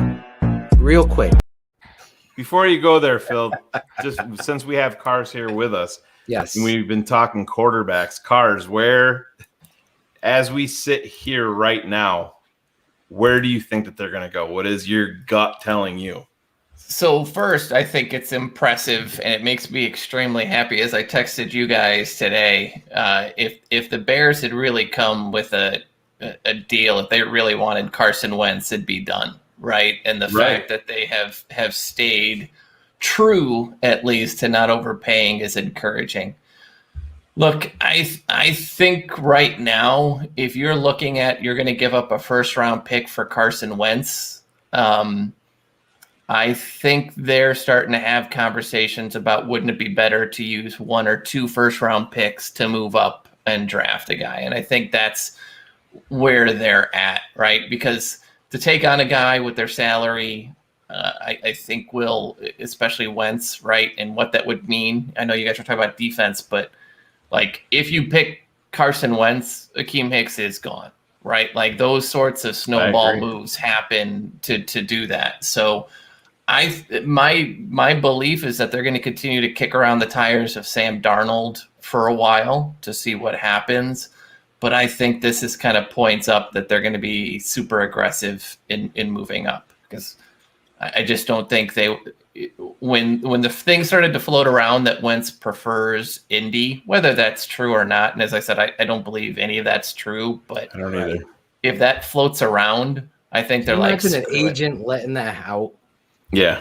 Well, so much of this has come out that it's being driven all from Philly, right? Yeah, it's from the little rat in the front office, Howie Roseman. He overplayed his hand. I mean, that would be the worst move by an agent in the history of agents. Yeah. To put out that he doesn't want to be a Bear is to lower the negotiating value that the Colts would be. Right. And there's no one else. Now you're not negotiating against yourself. Now instead of 2 seconds, it's 2/3, right? Yeah. If this is the only place he's going to go, let me lower my value. Exactly. Yeah, and you have the gun to Philly's temple. Yep. And it's set for March 19th. You know what I mean? That's when they hear. Well, tonight I learned that. I'll keep it 100 from you. I forgot about that escalator or whatever. What is that? What's I wanted to ask you something. Yeah. I wanted to ask you something. If we actually trade a couple of picks to get a better pick in these drafts, and we draft actually a quarterback, what does this mean in terms of who's going to be the starter next year? I mean this year. Are we going to see a whole year of Nick Foles mentoring a young quarterback? I think he starts. I think, in the main reason for that is I think it's better for Matt Nagy and Ryan Pace that he does start and plays the full season so that they can show growth. I think if we take anything, their hot seat that we expect them to be on is probably lukewarm at best. So I've 100%. Yeah, I think they'll have Foles there in case he completely falters. But if they make a move, that guy is starting week 1, and they're gonna use that growth as a whole reason to justify 1 or 2 year contract extensions for them both. Roger that. Thank you, May. Yep. That's why we got this guy. He's a very intelligent guy.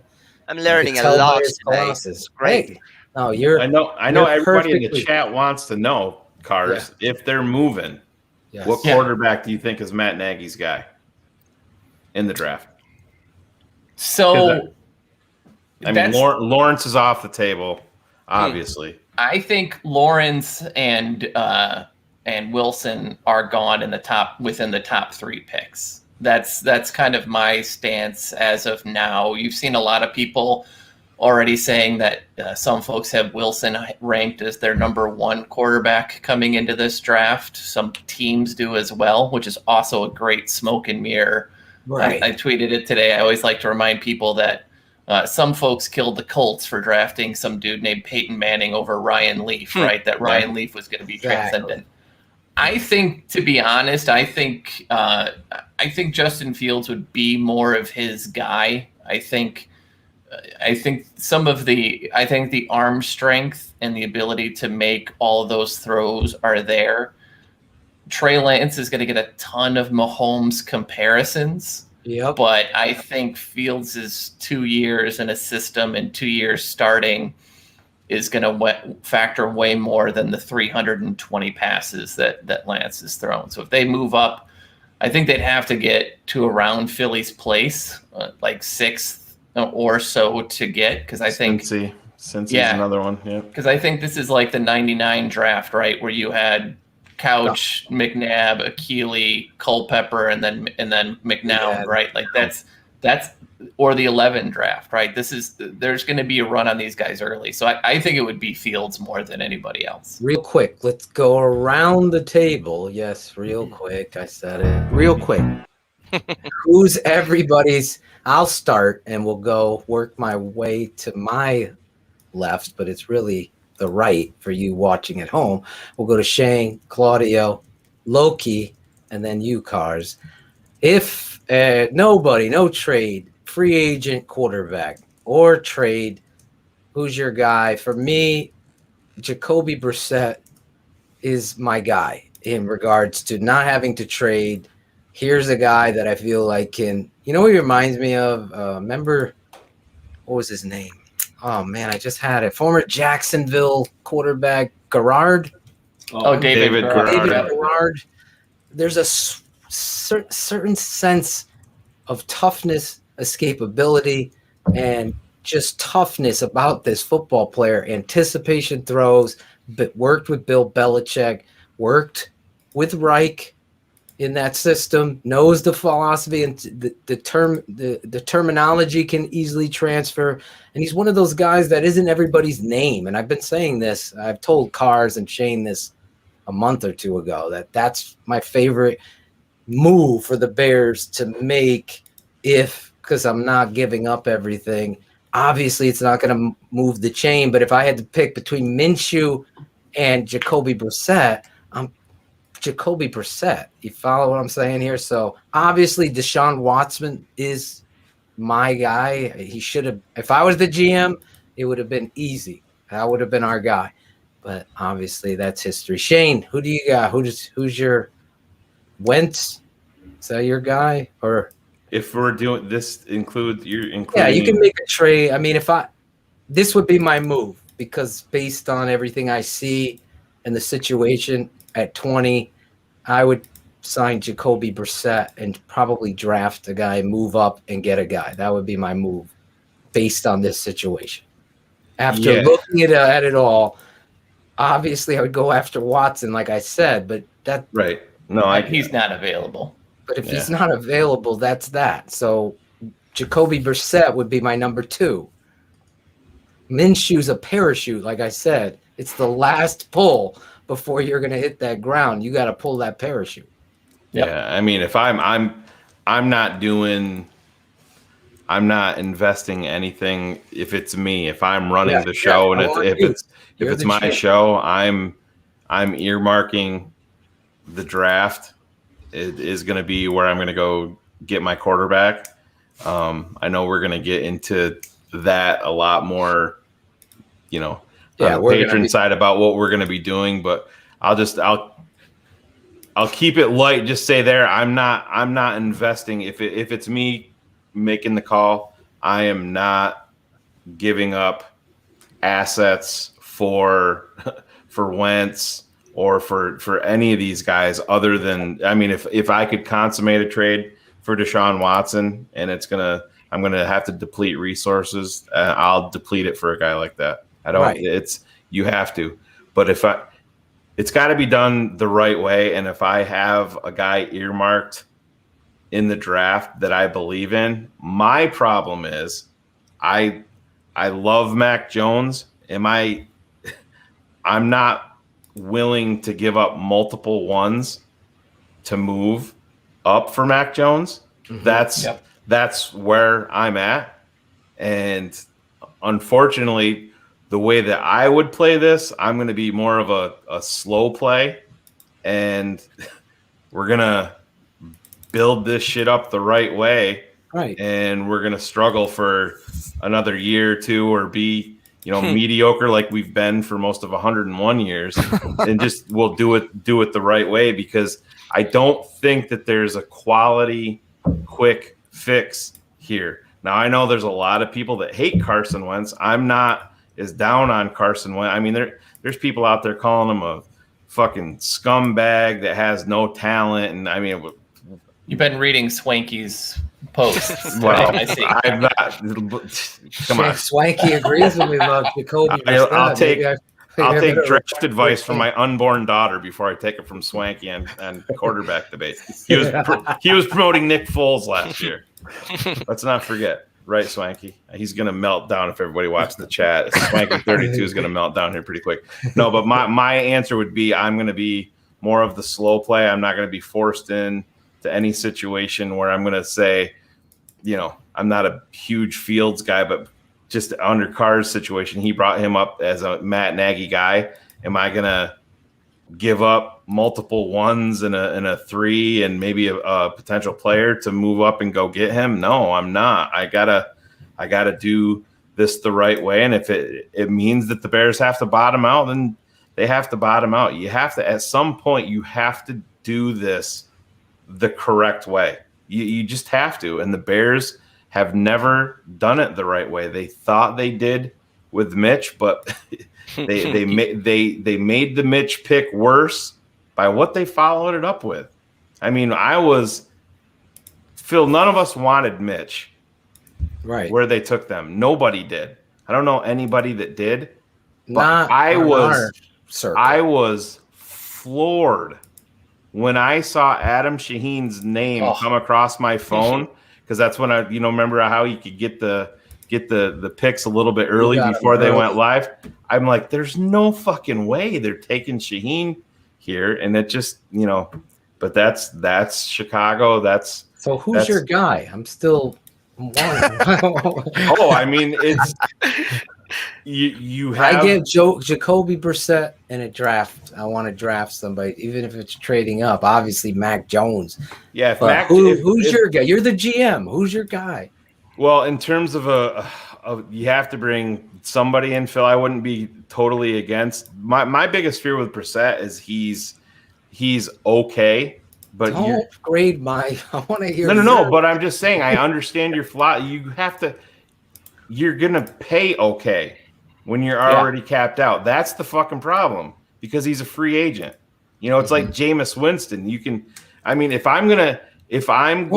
Don't worry about pay. I just want to know. Well, you have to. It's because that's going to determine everything. It is. If you go out, you're going to have to pay Wentz, just like you said. You're going to have to then let go of a key. Right. Yeah, you're going to redo your whole team structure. Right. You're going to have to do that irregardless. So then, if only move would then now belittle. So my move is to go with. You have Nick Foles, and you're going to fucking bottom out with him. And if Mac Jones is within legitimate striking distance in the draft, or I'm talking about like 10 to 12, then that's something that I'm going to address on draft day. But I'm not signing any quarterback. None of them. Who's an available quarterback that's going to do anything for you? I mean, in terms, you're investing bad dollars, and you're paying a premium price for a piece of shit, or you're paying a premium price for a piece of shit with nuts in it. So that's your choice. You know what I mean? A free agent quarterback. That's going to be 10 to 15 million. Right. That we don't have right now. Right. I can make 10 to 15 million, and it could be up 20 million to cap, according to. It's not that I can't. You gotta have a quarter. You can't roll with Foles, can you? I didn't expect this. No, because I said I'm gonna address it in the draft. Your whole thing is to trade up. Yeah, I'm gonna address it. It depends, Phil. I'm gonna address it. Yeah, I'm gonna write. You're gonna be bad at the quarterback position, but I'm not gonna invest bad dollars in the position. GM. So it's not that I can't make a fucking choice. It's because I'm gonna be more driven towards what unfolds in the fucking draft. I mean, if I could get Sam Darnold for a 2, I would look into that. Yep. Seriously. A lot of people hate the kid's 23 years old, and you can't say that he sucked in New York. Adam Gase was his head coach. That's a guy that if I could get who's been labeled great because he If I could flip a 2 for Sam Darnold and roll with that, I would, and have Nick Foles back him up, I would do that gamble. So the Panthers trade for Watson. Teddy Bridgewater comes available. Do you like that guy? Not at 25 plus or whatever it is. Right. No. Well, he ain't gonna get that because he's under contract. They're gonna cut him. They're not gonna trade that guy. They're not gonna be able to trade him. They're gonna cut. They have like 93 million in cap space. Or who are you talking about now? Teddy Bridgewater. Bridgewater's 20 million in dead cap. They'll just take that and roll with it. They're not cutting it. They're going to keep him. Yeah, that's the big word is that they're going to be the team that goes after FCOM 5 and just gives it all away. Yeah, that's what I heard. He's from, he's not from there, but Clemson, Carolina. It's close. It's going to be a big in my world. Going to be a thing, but this is the thing. Like Logan Frost has here. Why not run it back with Mitch Trubisky? First off, doesn't want to be here. I just said I'm not going to put bad dollars in. I'm not going to pay even a semi-premium price to bring back Mitch Trubisky. A relationship that's dead. You're staying together. You have another 2020 season all over again. The same. You're staying together for the kids, and that never goes well, right? Like, yeah, exactly. This is how we have this with like a marriage. You have to. Claudio, who's your guy? Well, I'm going to go with the guy I said a few weeks ago. I mean, I really think Mariota is a good choice. I think Mariota. Claudio. No, for real, I do. I think Mariota. I think. So it's a fact that the Raiders are letting him go. Well, there's a rumor that he's gonna get cut. Yeah, that was so. Yeah, I think you. Florio. See, I don't agree. I don't think we go for a quarterback in the first round. I think I'm not a fan of Mac Jones. I've never talked about it on the show. I think with you guys. I mean, you guys know more. I don't watch college, but I just think. I don't think he's as good as listen. Somebody's got to disagree with you guys. But let's smoke weed every day. Smoke weed every day. I know I will. That wasn't even me, Claude. Well, I'll get you. It's all right. That was perfect. Listen. Producing. All right. I think you 100%. I mean, Mariota's younger than Brissett. Mariota is more proven than Brissett. Marcos has it right there. This is the best comment of the night. And this is, I'm not saying this for you, Claude, because it goes to what I'm saying. Yeah. Stop going for mediocre. And the thing about it is, how do you make mediocre worse? You fucking pay a premium price for it. Well, listen, Ryan Tannehill was mediocre. Ryan Tannehill was mediocre before he went to Tennessee. You know why he was mediocre? Because he was playing for Adam Gase. Okay, but the point is, I think you get Mariota. Points taken. You focus on the O line. We need to address the O line in the first round. Okay, you address the O line.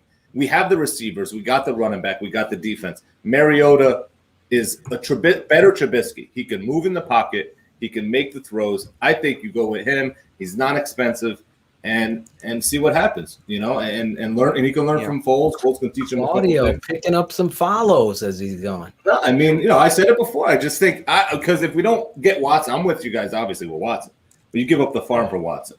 He's a special player. But if we don't get him, I think we go with somebody like that, or I don't know. Just I can't put money into the position just to, like I said, you're talking about moving the meter. So how many wins does Jacoby Brissett get you? I honestly can tell you 8-8. No, 9-7. Maybe 10 wins. That's the kind of guy I believe he is. I really do. I mean, that's what my eyes tell me based on the character of the kid, the toughness of the guy. This is, I'll break it down with the tape to show people. So would you be comfortable with giving him 10 wins would be a new record high for him. I honestly think that with this defense, with that tailback, and with the obvious plan that you need to improve that offensive line, right? That Jacoby Brissett becomes somebody that is a pre-snap student. He is and I will show you on the tape, he understands concepts versus coverage. And that really there is familiarity with that offensive So you philosophy. think he's much better than Mariota in that sense? No, I mean, I understand what you're saying about Mariota. I don't dislike Mariota, but I think if I'm just coaching now, I prefer the toughness. This is a guy, say what you want about Wentz, to Shayne's point. I'll say this. Carson Wentz is a tough motherfucker. He is getting people hanging on his arm. He's fucking pulling out of it, trying to make throws. Same thing with Jacoby.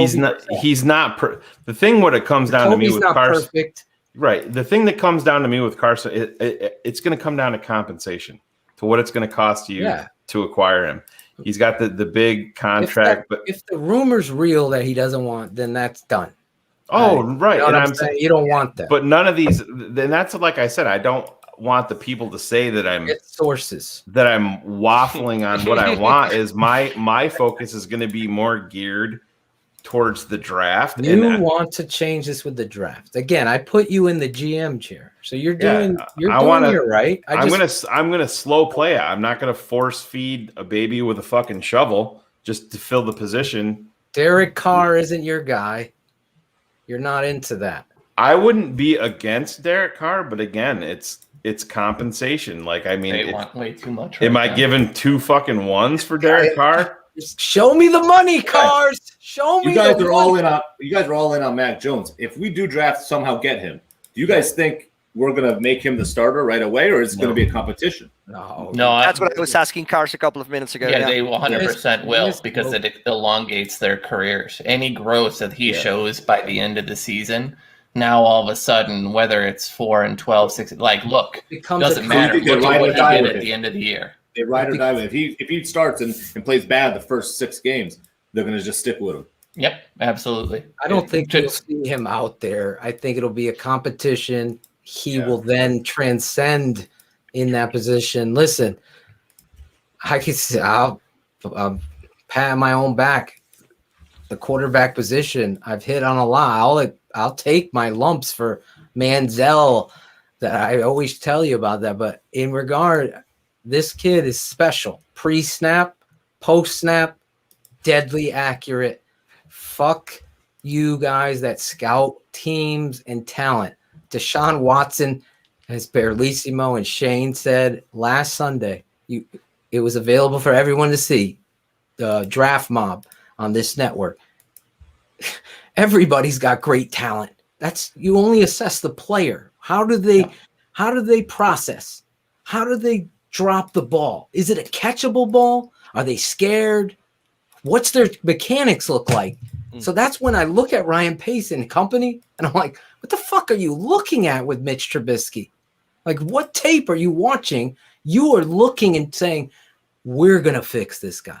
We're going to take this ball of clay and we're going to make it. Instead of saying, look at these and look at that. You want a clay?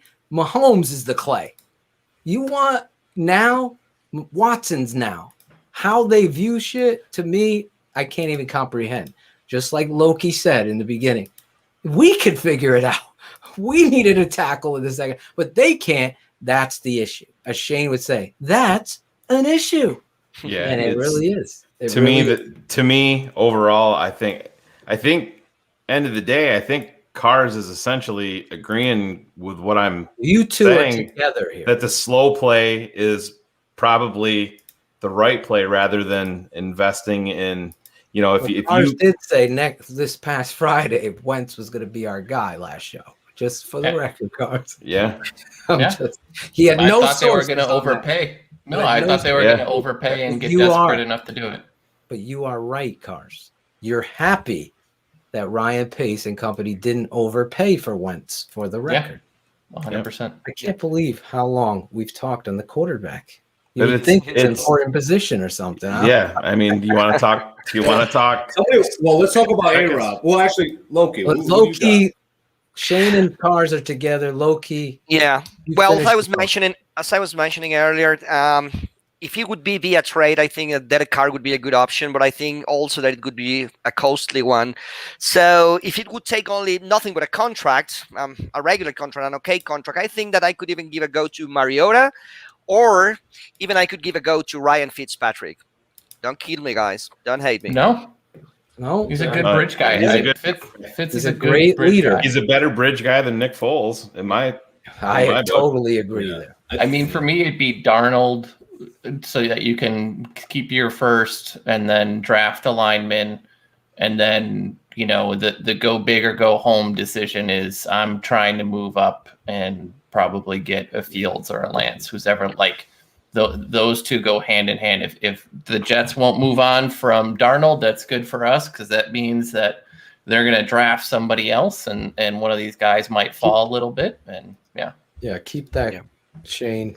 What's the name of this great left tackle from Virginia Tech, Christian Darrisaw? Yeah. Oh my God, just a dream. But I would like them to draft that guy. That him or the guy, I like the tackle from Northwestern, Slater, because I think he could start off at right and move to left down the line. So I think there's a couple. There's a couple guys. I like a few of them, and we'll be breaking them down this weekend. The top 4 tackles in the draft: Shayne, myself, maybe Cars. Who knows? That guy might show up like a sister. That guy's unreliable. That guy is completely it's like my internet. It's unreliable. Exactly. It's been staying, though, hopefully. I don't want to jinx it. You put this comment up there, Phil. Nagy pace. Yeah, yes. I do. I think that's exactly the move. If they sold 6 losses to try to keep their job. Well, listen, just because we think that these guys are on a short leash, yes, they very well may not be. I'll fucking go to Hallis Hall. Look at that press conference. I said it earlier. That press conference, they're lukewarm. Well, it's not a hot seat. It's a lukewarm. Claudio. Where's Angelo? What about Angelo? I almost went there, Claudio. But no, that's the key. And one of the guys that he talked to was, remember when George said, I talked to guys. He talked to the guy in Pittsburgh, the owner, and that's their big thing in Pittsburgh is what? Consistency and stability, and that's the way they're going to consistently win. There's a small asterisk and difference there. Absolutely. But that George is just hearing the word consistency and stability. Yeah. So that's, like I said, to me, the correct way to do this is not to force anything. I mean, if you earmark, like I said, if you get word that Watson can be had, I'm fucking filling up the coffers. I'm grabbing the fucking war chest. I'm grabbing my neighbor's war chest, and we're going quarterbacking. That's right. Dude, if we don't get Watson, we gotta get Willie Beeman. It's Willie Beeman. That dude was a baller. Yeah, Willie. I heard there's a quarterback from Polk High. He wants to score 6 touchdowns. We can bring him. He is first on my list. Isn't it Matt Nagy? Isn't it Matt Nagy? And he is being a shoe. So I mean that does work. Fit perfectly in this culture. He's got a great locker room. He just has a terrible playing. I don't give a fuck that he smokes weed. They all smoke weed. Smoke weed every day. God, I was tan. I must have been in the summer. I think we answered. I think this has been like 80 of our shows where we talked about this. Yeah, we've talked about this a hell of a lot. I mean, Jason, thanks for listening for the first time. First time. We have talked for the last, I don't know, since the first show about how Ted Phillips is a problem, and until he goes, we're the one who broke that news. We were the sources. Sweaty Teddy. We were the sources, right? The Norses. Right, Loki? I told you that, a year ago? Ted Phillips is a problem. More or less. Sweaty Teddy, it's a problem. Sweaty Teddy. I love Loki. Loki, where can people find you? Oh, okay. Well, if you're members of some of the groups that I administrate, like The Bears, True Bears Fan Zone, Chicago Bears Fan Forever, Osos MX, Bears MX, NFL North War, I hate the Packers, and much more. Nice. You can Great find names. Desai, all these Facebook groups. I got a Yeah. question for you that just brought it up, and then we'll get to the meat here. Sorry. Yeah. Listen, there's no script on this show. As I told Loki, I go, you're gonna fit right in. You have nothing to worry about.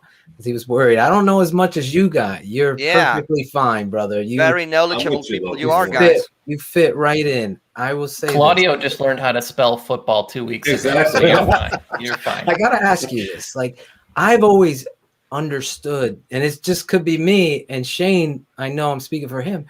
Like, why do these groups, like I share my Tape Never Lies series, or I share this show, and some of these pages like don't allow it. Post approval thing. Yeah, it's about the Bears. I'm trying to inform everybody what a great product we have here. I'm not hosting a show, a page and denying. Like, we have a Keepin It 100 page. If Loki, you want to share your show to our fans, I want them to have as many on. That's why you're here.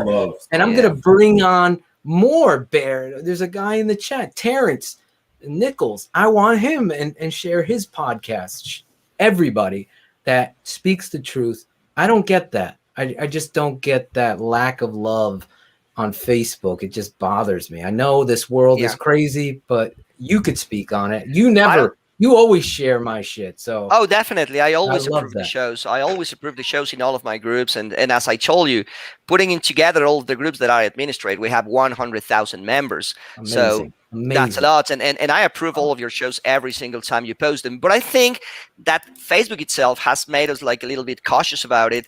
Who posts what? Because a lot of people just want to commercialize stuff. A lot of people just want to offend other fans, to call other fans idiots. You don't know anything about football. You're a fucking couch coach and things like that, So that's why it's better that if we see actively, because there are some administrators like our administrators like Jason Miller, Neil Pizzula, we are actively approving stuff. It almost never a post gets stuck or gets denied, but there are some posts that are offensive, that are political and things like that. And that's why we need to keep an eye on it. Yeah, I'm not. And Jason, my apologies. I was just being a douche. So we can calm that out right there. Blame it on cars. I knew it was all me. It was a nerd violence, and I apologize for that. Listen, this show has humor.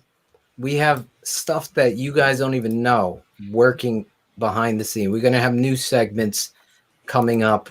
We might have a new producer soon. I don't know. It's crazy stuff going on.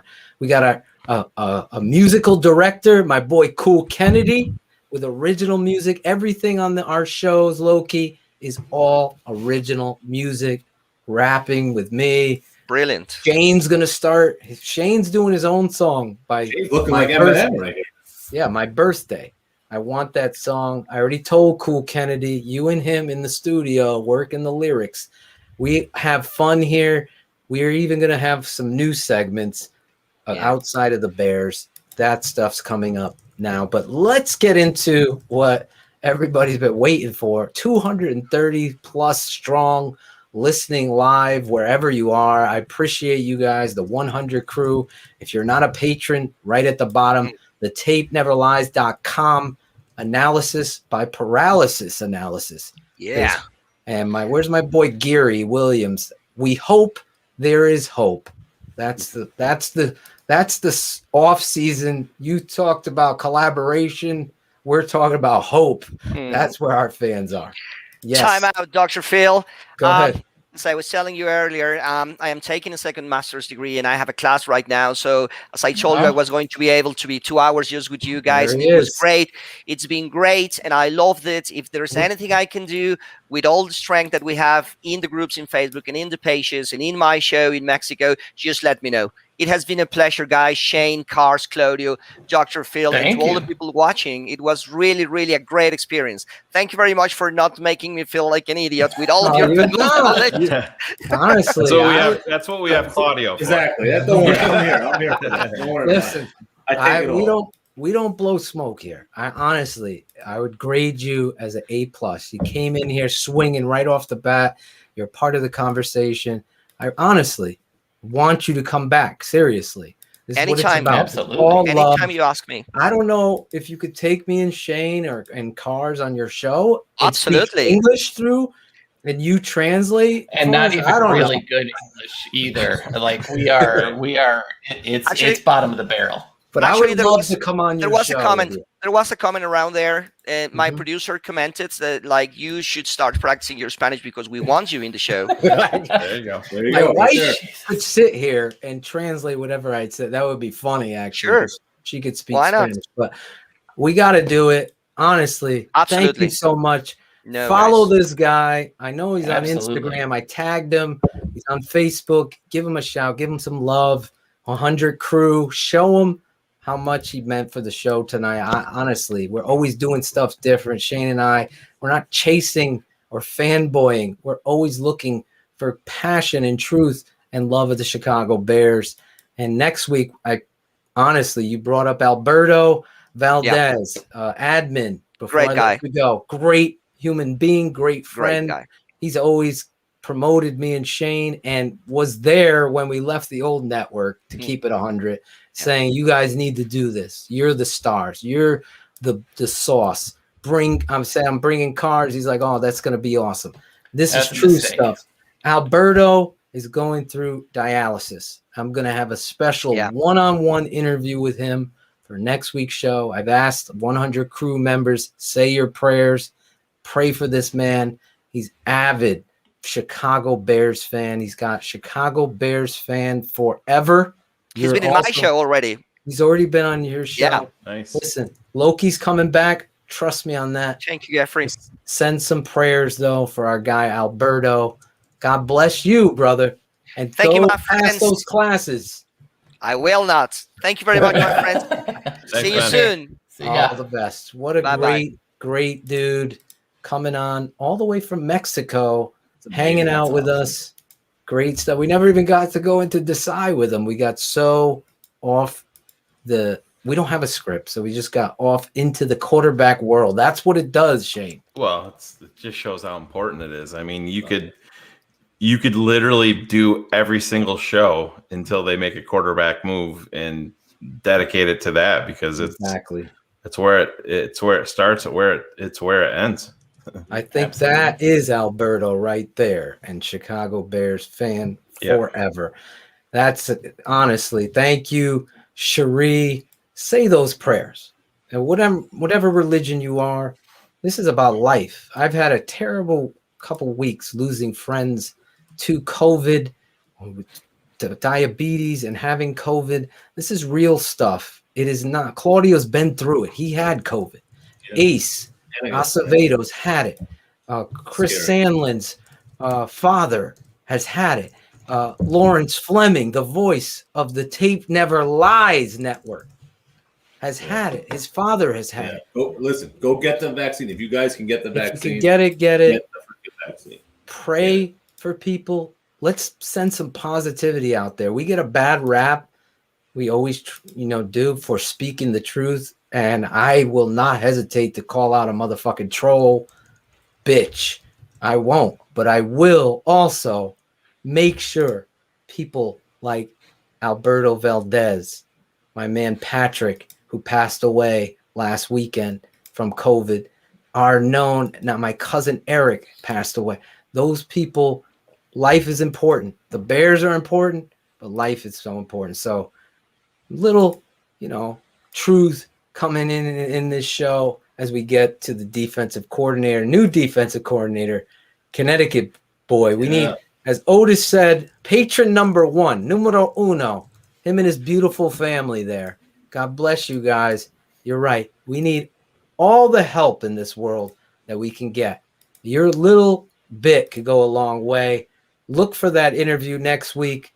And really, if you're a doctor or you know somebody, anything, we don't know where this show reaches. It's crazy. Me and Shayne, like, holy fuck, how far this reaches to Hollywood people and crazy shit. I don't want to say anything else, but I'm just saying, you never know. So share it. Somebody gets this and help somebody, because I know my boy Alberto needs a kidney in the worst way. And next week, teaser, I'm going to be sitting down with him. I'm going to tell his story, and we'll play it here on this network because that's what we're about, no matter what the haters are going to say. Look at Cars got his edible pop. My wife brought me a creamsicle, so this is a good date night. I guess. You got a Never great a wife. bad time for a creamsicle. You got a great wife. You got a great wife. Trust me, I have no idea I like why your she wife. said yes, and I basically keep her drunk or drugged up. Nice. That's what happened. Keeping it 100. Keeping it 100. True. There he is, our new defensive coordinator, Connecticut boy. Can we first just point this out? He looks just like Dak Prescott. Can anybody disagree? What? He looks like Dak Prescott, dude. Telling you. I also like to point out he's got a nicer office than what George McCann. Yeah. Which I think is pretty telling. Yeah, all of his bobbleheads up there. Phil doesn't even have that I many. know. I need Sid Luckman and Red Grange. Yeah, who's number And 3? I was trying to see who 3 is. That's Bronco Nagurski. Oh, I need Nagurski. him too. Right? Nagurski. I always confuse 77 and 3. Grange and Nagurski. Cars. Am I right? Grange is 77 and Nagurski's 3? That's correct. Okay. I was right about that. All right. Let's get into this video of the presser brought to you by ChicagoBears.com, courtesy of them. Hey, Sean. Congratulations, first of all. You want to make it bigger? Process, yeah. Just the from process. Of, I guess we collaborated. That Chuck Pagano was going to retire, and then the time period then that whether it was interviewing. It was Adam Hogue and asking. what you ultimately ended up pitching, I guess, to Matt Nagy to end up getting the promotion. Yeah, well, it was it all kind of happened quickly in terms of Coach Chuck had decided to retire, and Coach Chuck it's probably the week of our end of season evals and things like that, and he had made that known to Coach, and then we all found out. He sent us a text, and then soon after that, it was where Coach Nagy was going to go with the search. A little louder, Shane. And he had talked to all the assistant coaches individually, and then you could kinda got a tell feel that for all he's of us, and coming then, from a scheduled some truthful interviews with us place. He's so virtually, comfortable and with did the this, right? process It's out so there. He's thinking it So through. It was happened fast. It was efficient, I thought, and thorough from Coach's perspective, and I felt the same as well through my interview process with it, and obviously blessed to have the opportunity. Colleen Kane. Hey, Sean, obviously you've been with the Bears for a while now. I'm just curious, how do you feel like you've grown under each coach and coordinator, and kind of specifically, how did working under Vic Fangio shape you? Yeah, you're right. This is my 9th year now with the Bears, 3 head coaches, 3 coordinators. And part of that growth process is really just learning in every role that I've been assigned to. And the good thing about the roles I've been assigned to is all those coaches and coordinators have given me different You can hit spots and different the areas of whole thing, responsibility. Shane, I was so able there's to really no get a good picture of hit the that defense other left and how to box. build the defense Yeah, and the expectations all the and way, things like all that. the And other one. That starts all the way Nope, from Mel that Tucker. one. He Yep. was the first coordinator I was here. That better? And then with Vic, There for you go. a big bulk of my time in the NFL was with Vic, and then Coach Chuck, and with Vic specifically. I mean, he's to his credit, and you guys know this, he's one of the smartest football minds I've been around. And for me to be in a role where I can assist him and really learn from him directly was really fortunate. When you're a young coach and you've done some things, like I was a special teams coordinator all in college. I've coached on offense. I've coached on defense. And when you're a position coach, your primary job is to coach your position and learn your position and be great at it. And then when you get a chance to take a step back, for example, for me, to be a quality control in the NFL was a great opportunity, but to take a step back and learn it and learn the whole defense from the guy that's installing it, responsible for it, whether it was Mel, Vic, or Chuck. This guy's been there since you have Mel. a different view on the hows and whys of things, and I really tried to take advantage of that. The hows and whys. There's the Nagy speak. He was great to yeah. serve as a mentor. I'd And love he to was forget the patient with Mel my Tucker questions, era ever and existed, taught me a though. lot about The how whys. and why the things he was wanting to do would happen and take place, and I was really lucky to have that. Dan Wiederer. Hey, Sean, you're obviously aware of the statistical regression in sacks and takeaways over the last few seasons. I'm curious, as you look at this from a coordinator's vantage point now, how you believe you can sort of get those a key statistical categories jump-started again. Yeah. I think we're going to continue to have a huge emphasis on that, and there will be some strategies and things like that we do from a meeting and practice standpoint to really emphasize that, really get our players to embrace that. And then, the other end of that is to execute when it's certain guys' chances to go make some plays. They're going to know when they can go take those shots and have those opportunities. And then it's going to be turn it my up, job Shayne, or is that at its highest? It's at the highest. That's at the and I think highest. we're going to be able to try to do Sorry, that John. and really optimize all of our players' abilities. Buy Q-tips. Clean those ears out. And it's the ability to optimize it. And then ultimately, a lot of times sacks come as a result of coverage, and takeaways come as a result of pressure. So this it's is gonna be truth. all of us working together and buying into that I like this concept guy, and man. understanding Keeps our it goal. 100 as much as it. Yeah, you Adam can see that he's thinking through the reality of the question. Hey, Sean, He's answering it congratulations. football-wise. I wanted to ask you about just how this defense has been built. You've been here since Mel Tucker and Mark Trestman. Just the personnel changes and how what you look for as a coach has changed in these players as this defense has changed personnel-wise, and what messages or what you can convey to Ryan Pace as you try to take the next step of getting back to things here. Yeah, I think that's a great question. And Dude, it's a fucking doppelganger, bro. The biggest transition that we went through was going from Jesus that traditional Christ. 4-3 to a big system of a 3-4 defense. And it took us a couple years to get the personnel the way we wanted it. And I think we're at it and close to it. And then there'll be some 10-year-old. adjustments. Can we get just a base headshot of year him? in and year out in this league? And we're going to continue to harp on the type of brand of player that we want. And we're going to be physical. We're going to be tough. And we're going to value speed and those things and brains and smarts. The only thing I all those worry things about I think are going to be important as we evaluate guys. And is and we're this gonna guy ready? Find the roles. Is he going to that these guys command fit. the locker room? I think that's really important. That's the thing that I learned That's from all those the- coordinators. Well, And I think it's important to remember what He's a gonna make first Sam time Acho coach. said. Positions, Yeah. that suited them. Can you And get we're going to that? continue that emphasis as well. Maybe Jason upload Leisure. his comment. I love his identity answer. Palpable. Sean, what do you think of the overall work ahead for Discount you after tag. a defensive season that I don't think anyone there was satisfied with? You have some personnel Sheree movement that you're agrees gonna have with to you. deal with. Do you look at this as a big overhaul coming for the Bears defense? I don't think so. And That's the obviously, right We're answer. not going to get into the nitty gritty of the personnel details and everything like that, but I don't think so. I think we got a lot of tools in place here. We got a lot of guys that want to be here, a lot of guys that want to play defense here. And I think this is an attractive destination for anybody that wants to come play defense here. As long as the mindset's right in terms of being selfless and being physical and tough. I Disciplined wish and someone smart. asked him about Eddie Jackson. You guys know better than anybody. Because he had It's a great direct place to play defense. coaching to that player. Brad Biggs. Yeah, he sort of answered it when he mentioned Hey, that Sean, what Vic congrats was really on the, good at was promotion. putting I'm curious, guys in the best position. What was- key that's as close as he came. philosophies that you learned under Vic do you want to emphasize this year? Yeah, I think Tackling. that's a great question, and It's a great obviously you guys have asked it. Vic Not has been dropping picks. my biggest mentor in the NFL. THC But that popsicle. doesn't mean there haven't been other mentors in the NFL as well. From the Mel's and the Chucks and as coordinators, and then even position coaches.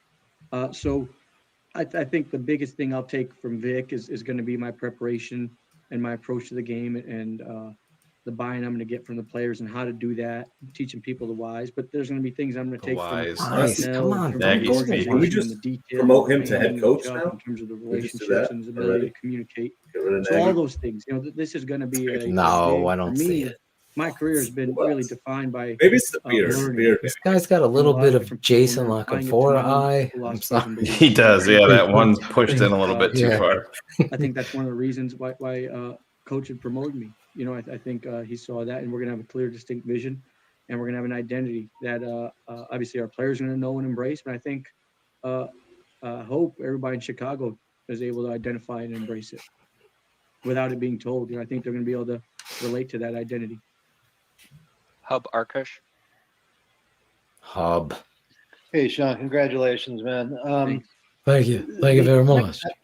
It feels like a new position on your staff. Obviously, a veteran guy with a ton of experience. How do you envision his role and you guys working together? Yeah, that's a great question. You know, so we had I think That's a great Coach question. Martino was a senior defensive assistant the last couple of years, and so we've had over the last couple of years people in those roles. On offense, we've had Brad Childress as a senior offensive assistant in those roles as well. So we've had that role in the in the system here for quite some time. And for us, I think it's going to be a resource. You know, I think Coach Pett's going to be able to help us on I defense agree, Sammy and the us Bull. from a big picture perspective. Our boy from He's gonna be able to, BHL, Shane.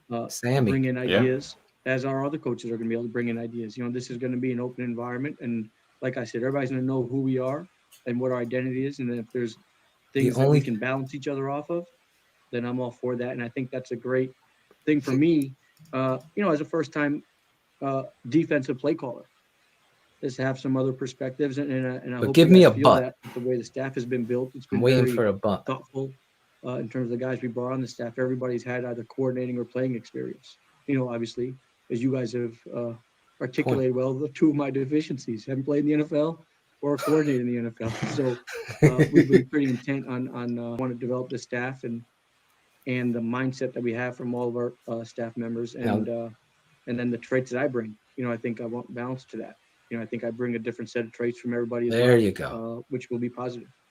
That's why I want confidence. Kevin But because this guy is, it could be, it's like, Hey, Sean, it going could be a off that, boom or Mike bust, Adams, right? what did you kind of like about him? Well, I in the mean, it's process, like and what do you Staley, think he right? could bring? Yeah. Nobody knew what Brandon Yeah, Staley was going to be. Well, first of And all, LA I'm well took a for chance experience. and you hit. You know, with some of these guys, you know exactly what they're going to be. As a player, It's who's how able to Dick keep Duran resilient and continued to endure get through the defensive heat and coordinator survive and positions, play at even a high though his level. teams I think were that always in the first-hand ranked in the experience is 20s, valuable. right? So And more that often than complements not, me. you're better off Right, going when I was kind in of for that that room, I was unknown fortunate, and letting and I someone did it from a different perspective. put their stamp on it. It's the And so only he's way gonna be you're able going to add his own get perspective, better, and then you know, at I the think he's going to position. be So it's a great it's way to encouraging. complement Desai, as Desai's the secondary coach in that room, and so Yeah, we'll you be can able to always develop pause Mike it, Shane. and It's fine. and kind of If you his want. biggest transition is going to be learning how to coach. Shane, the But producer. to his credit, he's been a coach on the field for most of his career,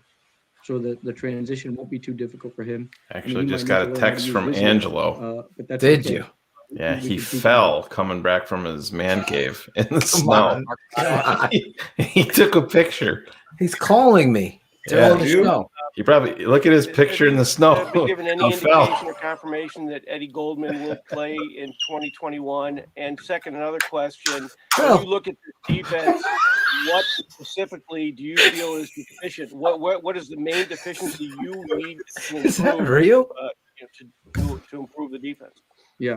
Oh my so in God. regards to Eddie, I have not been given any confirmation, and quite honestly, I don't know when that process or if I get that confirmation how that works.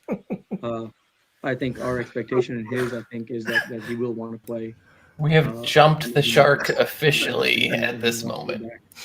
But Or in terms Angelo of- fell in the snow. This to me, I'm not a big card guy, right? So my analogies may not be great, but this is like a tuna.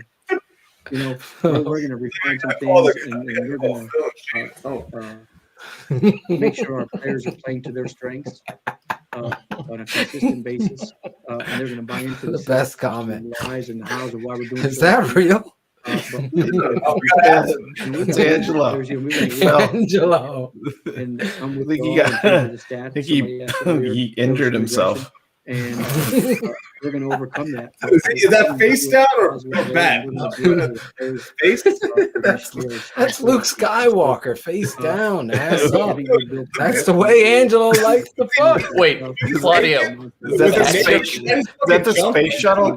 That's the your space question. shuttle? If he fell face first or ass first of everything in that picture, that's what you'd like to know. Yes, I'm trying to think of the physics of it. Is he falling face Assistants, you said it. You've been in the same building for 9 years. How do you go about finding assistant coaches from around football? I know some of the guys have obvious connections to you, but others didn't. Who do you lean on in making those decisions? And also, what did you think of I love we were just the defensive ignoring the assistants Desai. that you guys did have going to places whose head coaches had longer contracts, that sort of thing? Oh my God. This is such a professional outfit, Claudio. This is what we do. We are always buttoned up, ready to roll professionally. There's obviously no bitterness or hard feelings. I mean, those were all really good coaches, and they had opportunities, and they thought those were best. And Coach Nagy afforded them those opportunities, which I think is a great thing for a coach to do, because you don't see that oftentimes in this league. You know, where sometimes people get blocked and all those kind of things. But Only in the comments, I'm laughing. How and where we create a list of coaches from, that's a career-long project, and it's an ongoing project. And like I said, I've been in a lot of roles where I've been able to learn from some really high-level leaders. And sometimes when you're not the position coach, or when you are the position coach, it's a little bit harder to be aware of that. And so I hadn't been, like at Temple University when I started as a young GA and even as a volunteer. He's calling me now. Learn from Al Golden. Did you just tell him to call me? I did not. How he did things and why he did things, and he was great enough to share that. I'll send him the link, Shayne. And so I've had a Just list put him in for a the long time waiting room.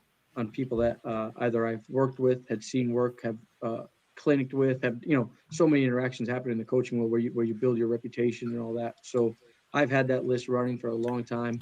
It's probably 4 or 5 deep at each position, as my opinion should be.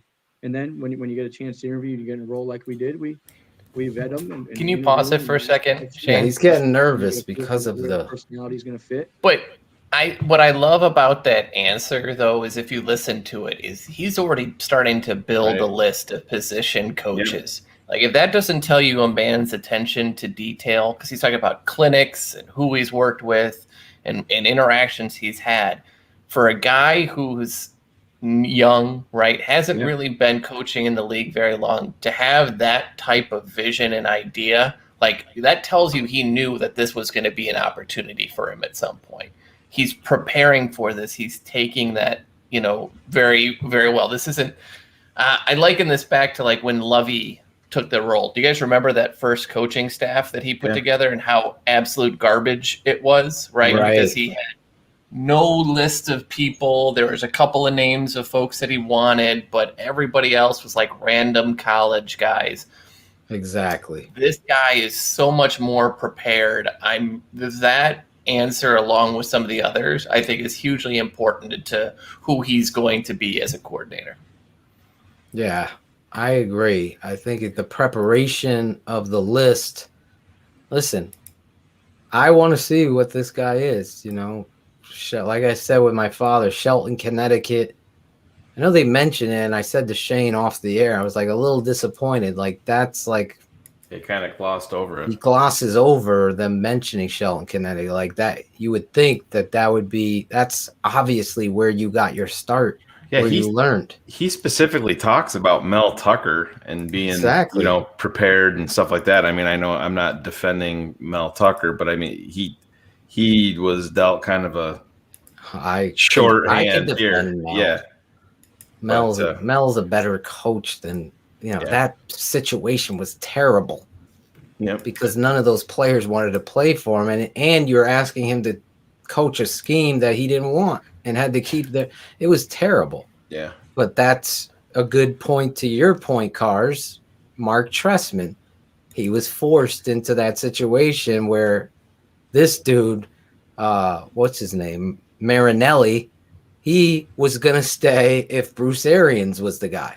Yeah. Once he found out Trestman was he's like, fuck out of here. I'm getting the fuck out of here. And that's what we did. And I think we did a thorough Go job. F yourself. Yeah, exactly. Larry Mayer. Hey, Sean, let me follow everyone and say congratulations. Thanks. Thank God for Larry I Mayer. wanted to ask you, You know, yeah. really, A corporate question. and the really importance the of best, establishing the that and best having voice everyone know what it that is. How would the you Chicago describe Bears the could ideal find identity for a charter for franchise. Steve for the Bears? Yeah. Well, Lunch with I think Larry. The first thing that's important to know is, well, one, we're not going to give you everything here in this session, but it's going to be something that's palpable. There it is. Whether you're watching the tape, whether you're watching it at home, or whether you're in the stadium. And things that you can feel are physicalness, you can feel toughness, you can feel discipline, you can feel a sense of swarming to the ball and finishing. Those are things that we're going to be able to hang our hats on from a coaching perspective, from a player perspective, and that's where it's going to start. Yeah, I mean, that's a great answer.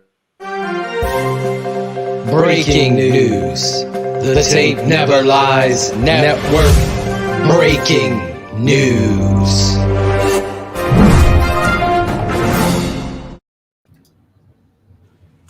Into the TTNL newsroom, Angelo has dusted himself off. He's walking with a limp a little bit, but he has. There he is. Angelo, Everybody, I'm from the Merino White barn. From the barn. I'm talking from the barn. Are you okay? Yeah, are you okay?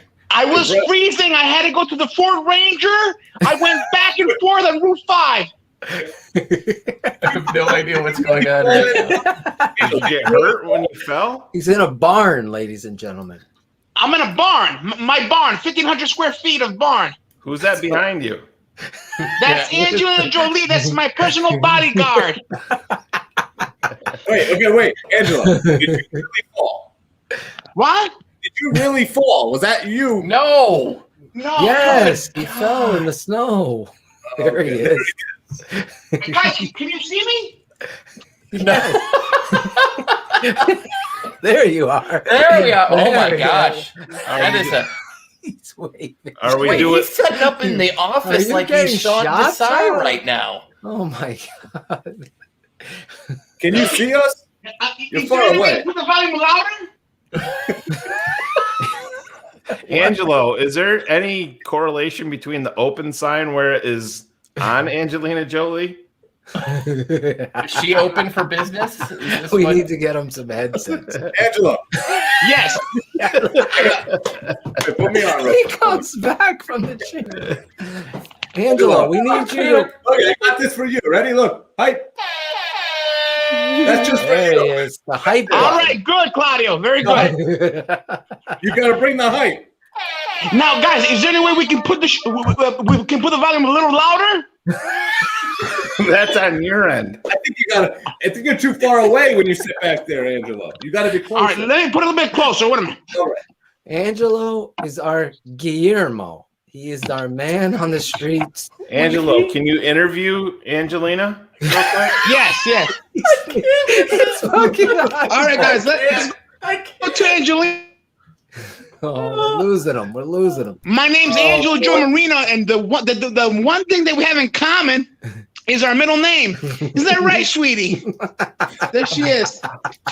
There she is, ladies and gentlemen. My beautiful bodyguard, Angelina Jolie. Last week it was a Trump cutout. Now he's got Angelina Jolie. Oh, Yeah. not on this guy. Angelo, did you get hurt when you fell in the snow? No, I didn't fall in the snow. There was a car blocking my entrance, and I was too fat to get into the entrance way. Somebody sent us a picture of Your you falling neighbor. in the snow. Your neighbor texted Phil a picture and said this was you falling in the snow. Is that true? Right there? No, not that I think. I don't think so. I don't think so. You should say yes. All right, maybe it was. I think it was. Show all the ladies this picture. Say, look. Guys, that's mine. Yeah. You know what? Oh, Jesus. Jesus. There he is. All the female mall cops are going to be going crazy, Angelo. Yes, they are. Oh man. Angelo Marino, our hype guy. That's right, ladies and gentlemen. That's right, ladies and That's gentlemen. right. You're getting the. Just so you know, my wife approves. She says you're her favorite part of the show right now. So that's always good. Really? Oh my God! Thank you, Cars. And Angelo, they're Shayne, swingers. How So are that's you, perfect. my friend? I can't wait to meet you. I'm having so much fun on the show. I'm so happy to be aboard. I'm having the time of my life. Now I had the time of my life. Yes. Do you have anything you want to say to Claudio? Claudio, I'll be seeing you soon for a haircut. Oh. Make it look like Seinfeld, like the scene from Seinfeld. Jerry, this is your hair. You lied to me. What about Cars? You keep Cars? calling him Chris. It's Cars. Cars, I always thought your name was Chris. You're cool too, man. You have a nice goatee, like me. You're doing fine. You're doing very good. This is the nicest thing anybody said to me on the show. You are a bear full of a man. You're a good man. All right. Yes. Bye for now. Bye-bye for now. We'll see you on the show. The tape never lies. Keeping it 100. Yes. Look at that. This guy's ready. He's an American Eagle. This guy is ready. There he is. Those of you are like, who the fuck is this guy? Did you just spark up, or is it cold as shit in that bar? No, I just sparked up. I need a little cigarette. Angelo Marino, the marijuana. No, it's a legal cigarette. That's what it is. Oh, it's a legal cigarette. Yeah. Mall hype. He is a mall cop. He's our America's favorite mall cop. He's our hype man, Angelo Joe Marino, jumping in on the show. We got into a little Sean Desai. We're going to do our dumbest tweets, and then we're going to wrap up tonight. We're at a good pace. Angelo came in. Was there anything else in the Desai thing that anybody wanted to? It left. I can't remember any of what happened before about 2 minutes ago anymore. So I think we're content to move on. We're all happy about Desai. Let's just put it that way. Yeah. We're all- Well, there you go. Yeah. Fresh blood, and my thing is what it comes down to is I want a more aggressive mentality, out of him, and it's. Everybody knows that you can make hay on defense if you win with your front four, but sometimes you have to send a message, and that's going to open up things for your front four. So I hope that that's the philosophy. And then, like Carr said, to put Eddie Jackson in the right position, and I think you can be creative with a guy like Kyle Fuller too, and do some different things with him. I think that's key. So hopefully that's what we get from Sean Desai. There you go. Claudio, you're the producer every week. Yeah. Shayne takes us through like this. Where is it?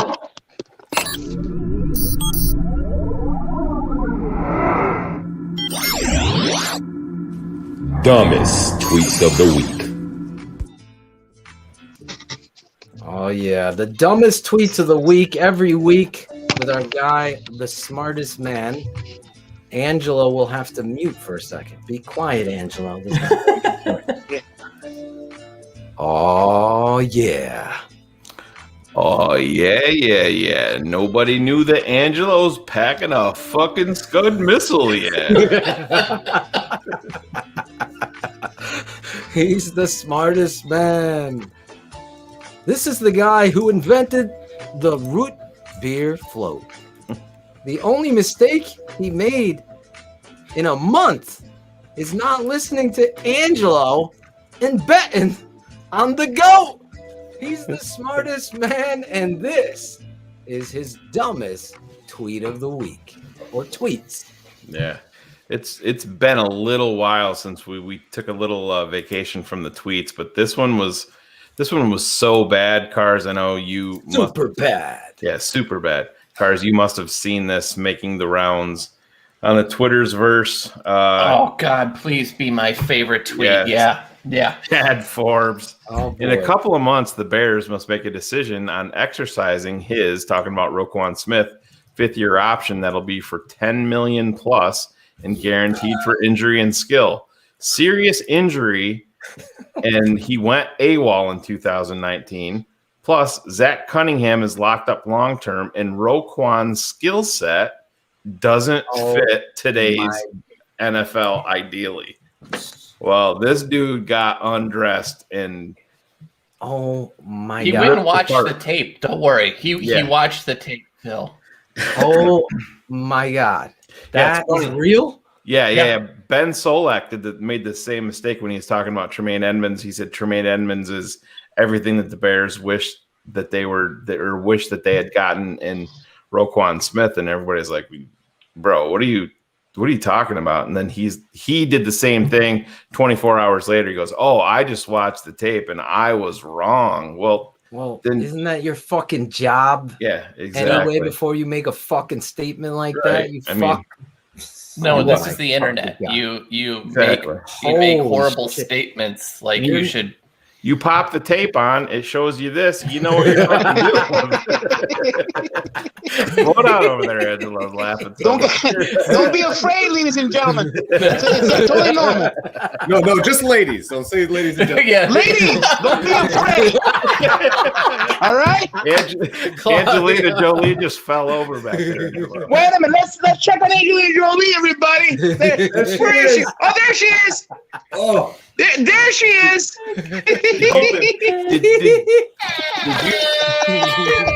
Did you take that from the mall? What?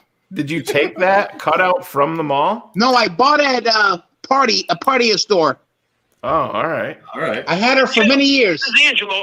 Did you send me a text message that I'm not going to be in the show tonight? You're not mad at me, are you? Please give me a call. Angelo, what brand of cigarettes do you smoke? Marlboro Lights. Marlboro Lights. Okay. You're not a Newport guy. You're not a Newport. I started with Newports. Then I found out they had fiberglass in them, and I quit right away. Fiberglass is good for you. Yeah, because Marlboro Lights. That's what gives that the mental flavor. Marlboro Lights are good for you. You're right. I agree with Bear Truth 9. We need Shayne to come up with a Hall of Fame of dumb tweets. Oh, I think that is one of the ones that ridiculous. How bad that is. It is.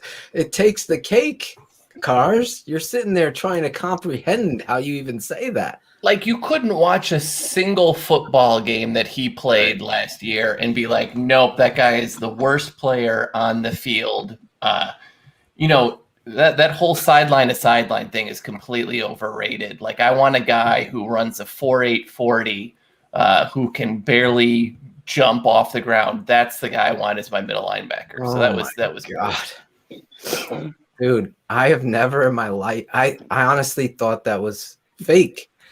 That's somebody trying to pretend that they're a football analyst. This is Angelo Marino from Wallingford, Connecticut. I'm on the show, Keeping It Alive, Keeping It 100. I was freezing in my barn because there's no heat, so I'm in my Federal Ranger. I'm going to be waiting until 11:30, and then I'm going to go sleep, man. I can't take it no more. But I'll wait. Hopefully I'll be on the show. Thank you.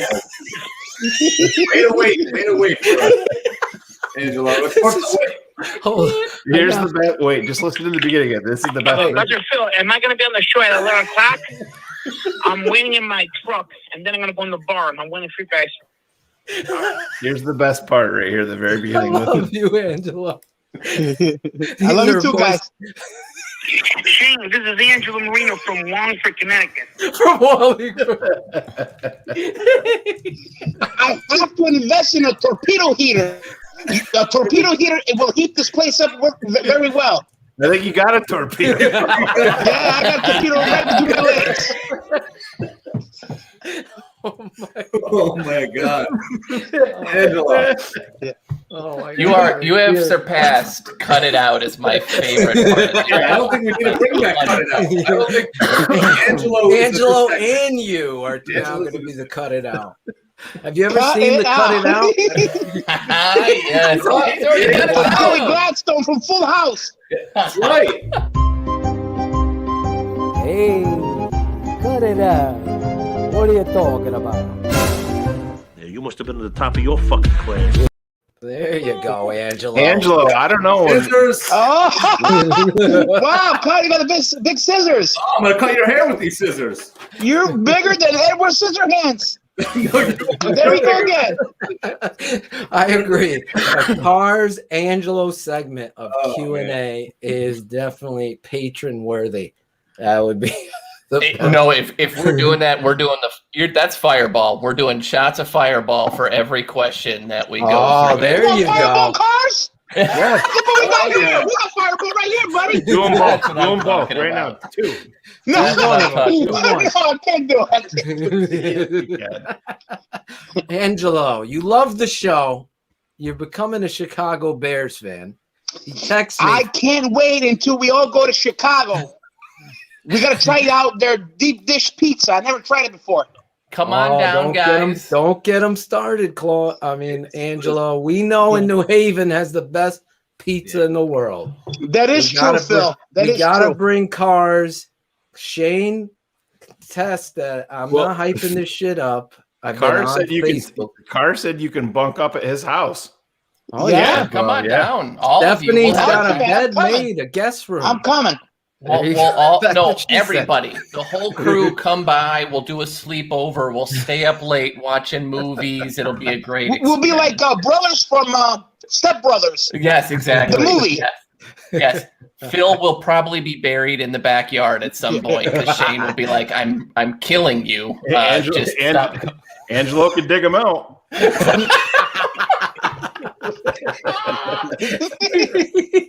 Oh my god. There's no script here, guys. I think you know for if there's a you script, don't know. You have to be There's fucked script. up writing this script. We Angelo is our new hype guy. You're gonna see him.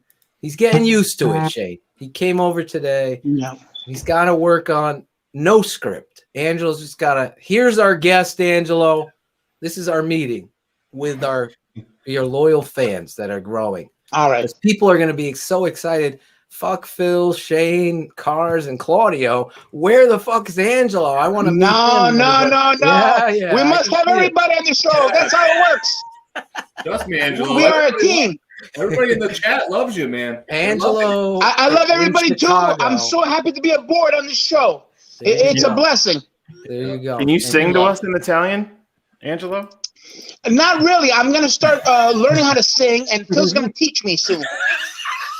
Do you have He your did ask karaoke machine? Do you have your karaoke? So No, not here. I have it at the house. My parents think I'm at work right now. How many beers do you He's have? playing hooky on his parents. I lied to my parents. Today's my day off. I told them I went to work because I had to spend time with my Latina girl. Can we get her on the show? Pick. No. She wants to be secret. She wants anonymity. Anonymity. Yeah. Does Angelina Jolie know about this? Latino? Yeah, I mean, I don't know. she can't be Let's thrilled. ask her. Let's ask her. Yes, please. Let's ask her. Angelina, do you know about my girl? She says, don't even mention it. You're mine, she said. Oh, she's got a gun in her hand, bro. Actually, I know. Yeah. He's got a bigger gun. I feel it's a harpoon gun. Angelo, the music director, has spoken. We're putting you on a track. We're gonna put you on a rap track, Angelo. All right, we have to learn. I don't want to ruin it, but next week I'm doing a Q&A with the cardboard cutout of Angelina Jolie. That'll be for Patreon members only, but it should be really hard hitting, so it should be pretty good. So let's wrap up. That was the dumbest tweet of the week. Now we do have these are actually positive tweets. Yeah, we do. We have it's a two-parter. Angelo, he's striking up another sig. I'm worried about. You know how cold it is here, guys? I'm doing this for you. I'm doing this for you, you know. We love you. He's number one. I got balls of steel doing this. From Wallingford, Connecticut, Shayne. Yeah. It's Angelo Marino from Wallingford, Connecticut. Oh my God, I love this. This is the best show ever. All right, Claudio, play that music. Turn it up this time a little bit so Angelo can hear. Shayne, this is Angelo Marino from Wallingford, Connecticut. Oh yeah. Oh yeah. This is Angelo Marino from Wallingford, Connecticut. Yeah. He's the smartest man. He graduated from college, became a mailman despite all the honors courses. I don't know if you know me and the TTNL family. We don't fall for fake narratives, and we don't pretend to have sources. He's the smartest man, and these are his best tweets of the week, Angelo. Yeah. Audio with the fade. I'm glad that we have Angelo here to witness history, because tonight is the night that we put PFF to bed. Oh, yeah. This is it. Yeah. Yes. This is compliments of friend of the show, Dustin Regan Padilla. Really? Cars. Yes. My son. Yes, my child. So we're gonna. This is a two-parter, but we're gonna kick it off this way. Phil, you're gonna love this one. All right, I haven't seen. So listen to this. PFF sent out a tweet. It said the only team to not allow 28 plus points in a game this past season was the Washington football team. So this is the schedule of the Washington football team with some of their results from the. That was that train. I got the railroad right back of me. Are you sure that's not the po-po coming for all the bodies? Oh my God. So that's Amtrak coming to say hello. So, anyways, yeah, the only team to not allow 28 plus points in a game last season is the Washington football team. Well, let's look at some scores. Cardinals beat Washington 30-15. The Browns beat Washington 34-20. The Ravens Ravens beat Washington 31-17, and the Rams beat Washington 30-20. So if you're scoring at home, 28 plus points is that they hit there, they hit there, they hit there, and they hit there. So yeah. They're doing their homework. Yeah. So only team not to allow 28 plus points. And there's 4 games from this season where they allowed over 28 points. So, Wait, that's according to the PFF ratings. So 7 points is in the NFL, but it may be 3 points depending on the PFF rating. Are they going to come back tomorrow and be like, well, after we watched the tape, we realized we were wrong. It's like, you can't make this shit up if you even try. That's why I was like, oh my God, Angelo. How do they do that, Angelo? I'm not sure. Shayne, this is Angelo Marino from Wallingford, Connecticut. I love the show. That's got to start a song. That's got to be the beginning of a song. Real quick.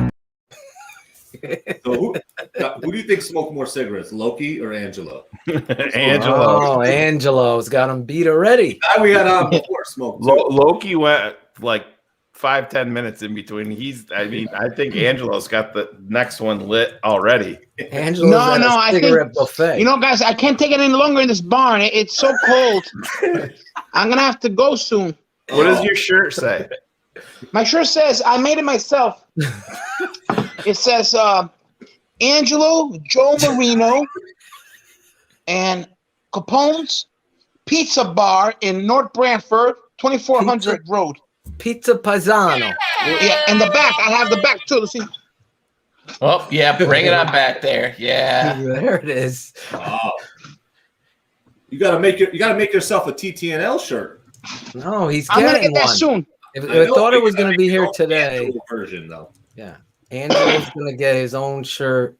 Alex is working on it. I have it on the way. I thought it would be here today, but it wasn't. But he's gonna have some TTNL swag. We have plenty of plans for Angelo. Angelo, what's the temperature in there? I think it's 19 degrees. That's not that cold. Once you get numb, it shouldn't be too bad. Bro. Why do you think I'm drinking Jack Daniels, Shane? No, I saw you drink it. Let me see you take a shot of JD. Let's go. Whole thing. We got There he is. we got a Santa Claus that likes JD too. So there you go. Whole thing. Yeah, we out don't in the talk about barn. that Santa Claus. Look at him. Oh my! There he is. Wait, I missed it. Do the other one. Don't you have a jacket? I have a jacket, but I wanted you to see my shirt. Oh, okay. What about a hat? Keep your ears warm. You got a. I have a Chicago Bulls hat. There you go. Are you a Bulls fan? I used to be when I was a kid. When I used to see Michael Jordan play. Nice. He's getting more fans. Big win by the Bulls tonight. Big comeback. Big. Really? Yeah. They're down 25-1. Look at that. Angel's got a scarf. Maybe Yeah, I got a Claudio scarf could too. give up his TTNL scarf. I don't think so. My mom. Maybe moms could make him one, make Angelo one, present it to him on the show. There you go. All right. Is that all our tweets? Yeah, and that's Marcos I see is having a meltdown in the. I understand what they're saying, Marcos, but you gotta. I don't know if this is your first time on the show, but they didn't have pick sixes in those games, right? either.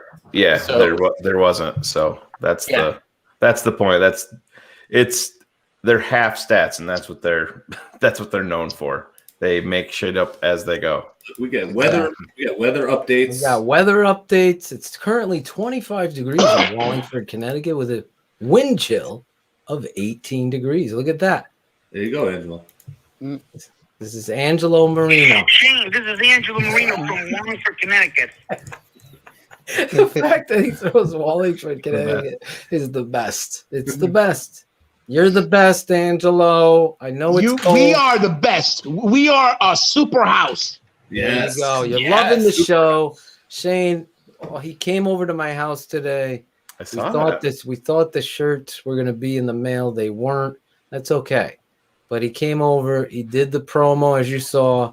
He was in the show. Loving Carr's idea of having Greg Braggs' dumbest tweet of the week, Cars. Angelo was a big fan of that. I mean, open. There's so many to choose from. If any of you follow him, you know what I'm talking about. Angelo agreed with you, right, Chris? I mean, It's fine. Right, It's fine. Angelo? Yes. Yes. Correcto. Do you want to stay? Are you going to stay for the rest? The shout outs? We're going to No, I shout think I'm out. gonna finish the cigarette. That's it, guys. I'm gonna go home. Why? All right. Cole? I'm cold, man. I'm cold. Be careful on your way home. Yeah. I will, guys. Be quiet when you go. Don't fall in the snow. No. Is Mama going to see what all the ruckus is about in the barn? No, Mama, she's sleeping right now. In what town? Wallingford, Connecticut. There you go. Wallingford, Connecticut. That's our hype guy. Angelo Marino, do you have your final thought? Because I know you got to go, and I'm going to play a song, and I don't want you to freeze. My thought is this: that next year, I believe, yes, if the Chicago Bears get a great quarterback, we can make it to the Super Bowl. There you I'm go. in. There you go. I'm in. Go. Deep thoughts with Angelo Marino. We have ideas.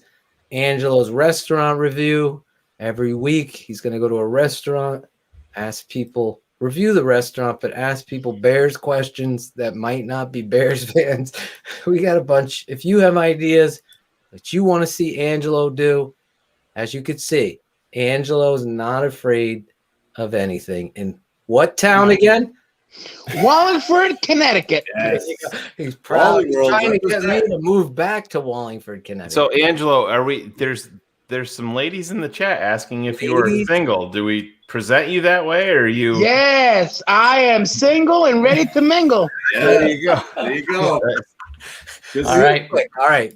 And they want to know what your best attribute would be. What would be your best attribute? I would make you very happy. Angelo, you gotta make that picture your profile pic. That's all you gotta do. All right, guys. All right, Angelo. All right, Angelo. All right, guys. Good night, and good night to everybody. Yeah. And keeping it 100. That's it. Ciao, bello. Ciao. All right. Ciao, ragazzi. All right. Thanks, Phil. Thank you. I love you, Angelo.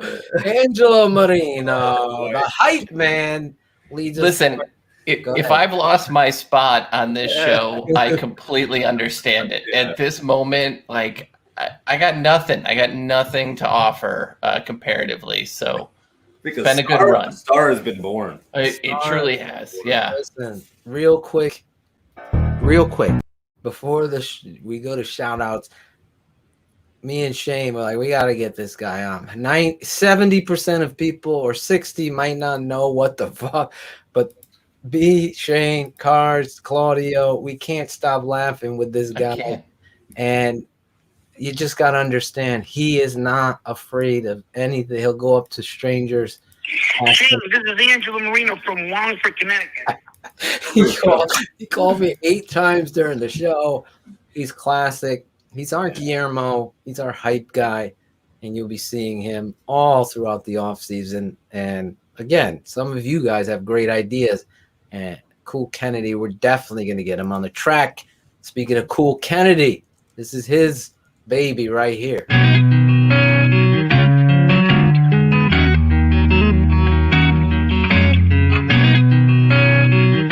Shout out Tape Never Lies. Shout out, I know you hear me, baby. Shout out, I know you see me, baby. Shout out, we gotta holla at you. Keep it 100 crew, gotta show love too. Shout out, I know you hear me, baby. Shout out, I know you see me, baby. Shout out, we gotta holla at you. Keep it 100 crew, gotta show love too. From the fans in the stands to the follows on the gram. Thanks for your support, showing love in the DM. We stay Spencer strong, fight together till the end. Now it's time to shout out worldwide friends and fam. Like the network that keeps it real, 100 crew. So many in the world that I gotta show love to. For some this policy the show is at its end, but for me it's so important to thank the charter members and the fans. Built the network, speak the truth through the tape. Never run around the truth, no narratives we create. Set them straight, no bubble screen on 4th and 8. Claudio Shayne getting nervous cause keeping them up too late. That's it, no more to say that get the shot of vital. But hurry up cause the postman's getting homicidal. Shout out, I know you hear me, baby. Shout out, I know you see me, baby. Shout out, we gotta holla at you. Keep it 100 crew, gotta show love too. Shout out, I know you hear me, baby. Shout out, I know you see me, baby. Shout out, we gotta holla at you. Keep it 100 crew, gotta show love too. The network that keeps it real. Sense is strong.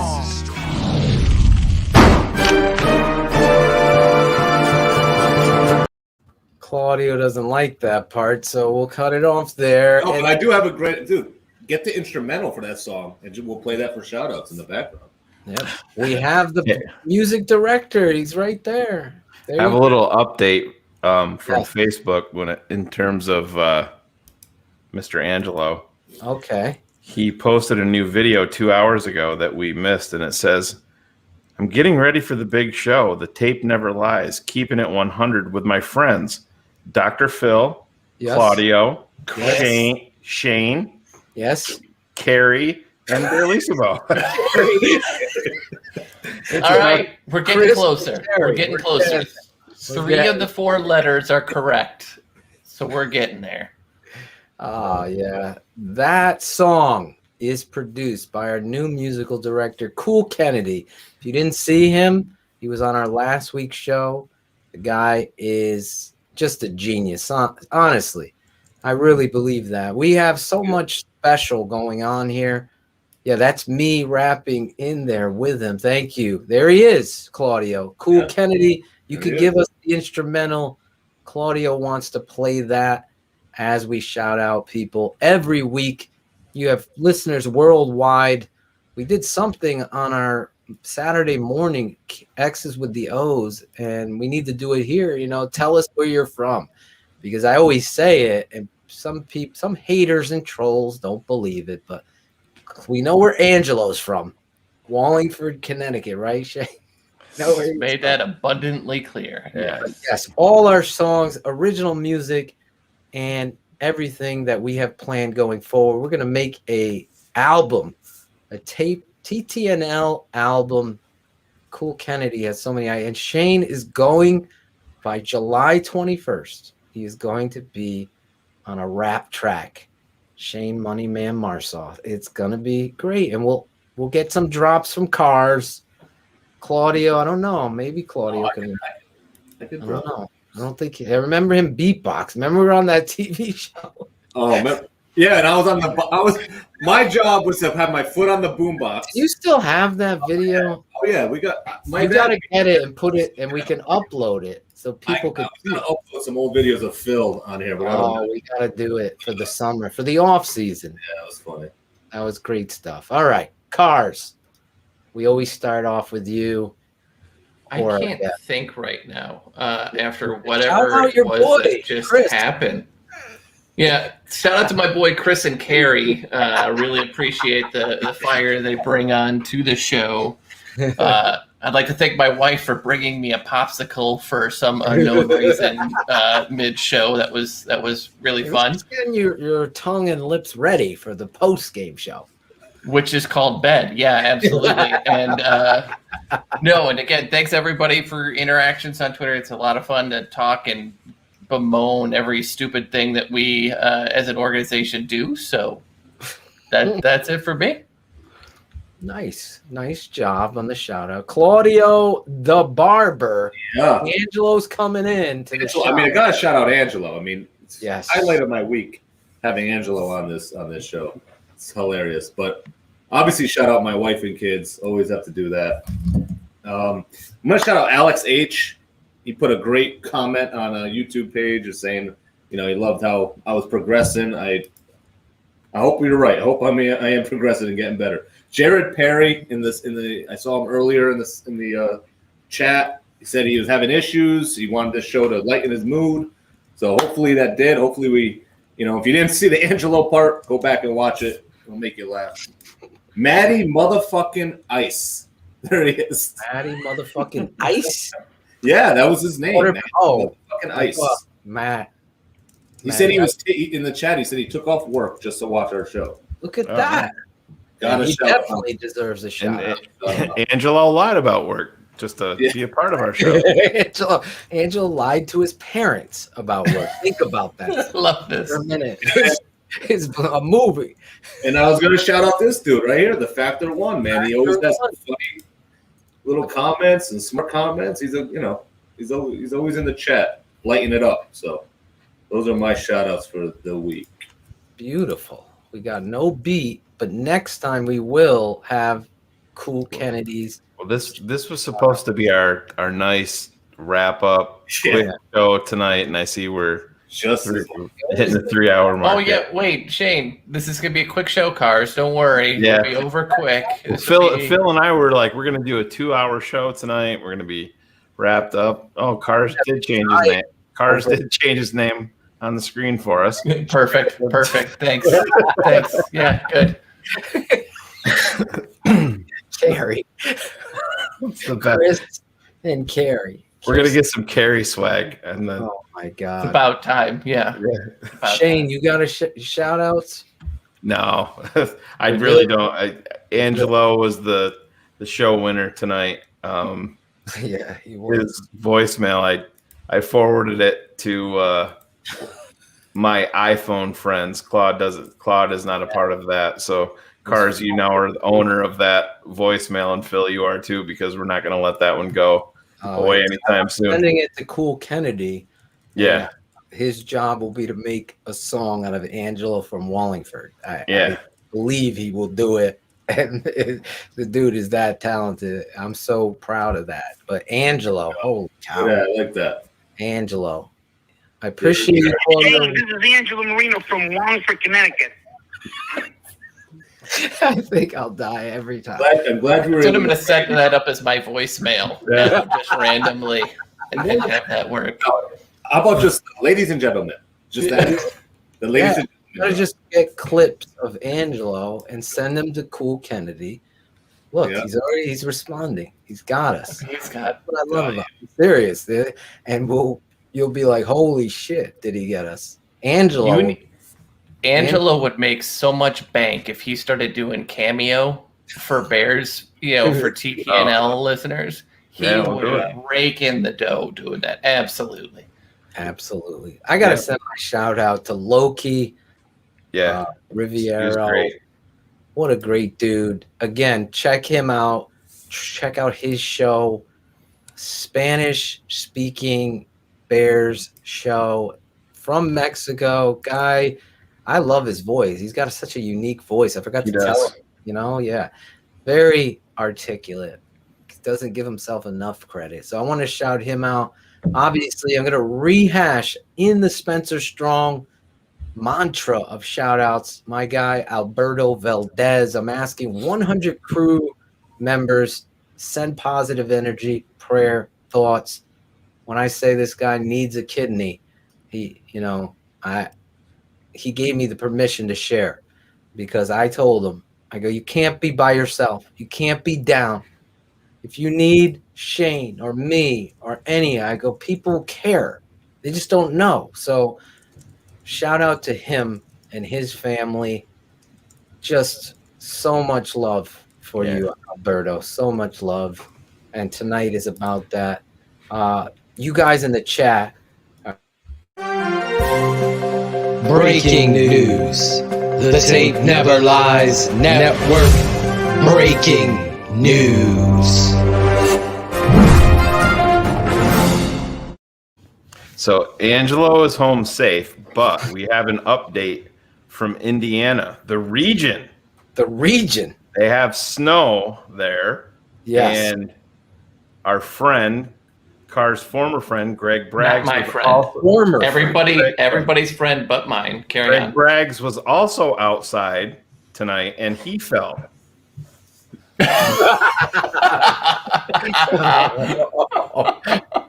Oh, Jesus. So Braggs, our thoughts and prayers are with you too, Braggs. Braggs and Angelo both falling in the snow. So one of these things is not like the other.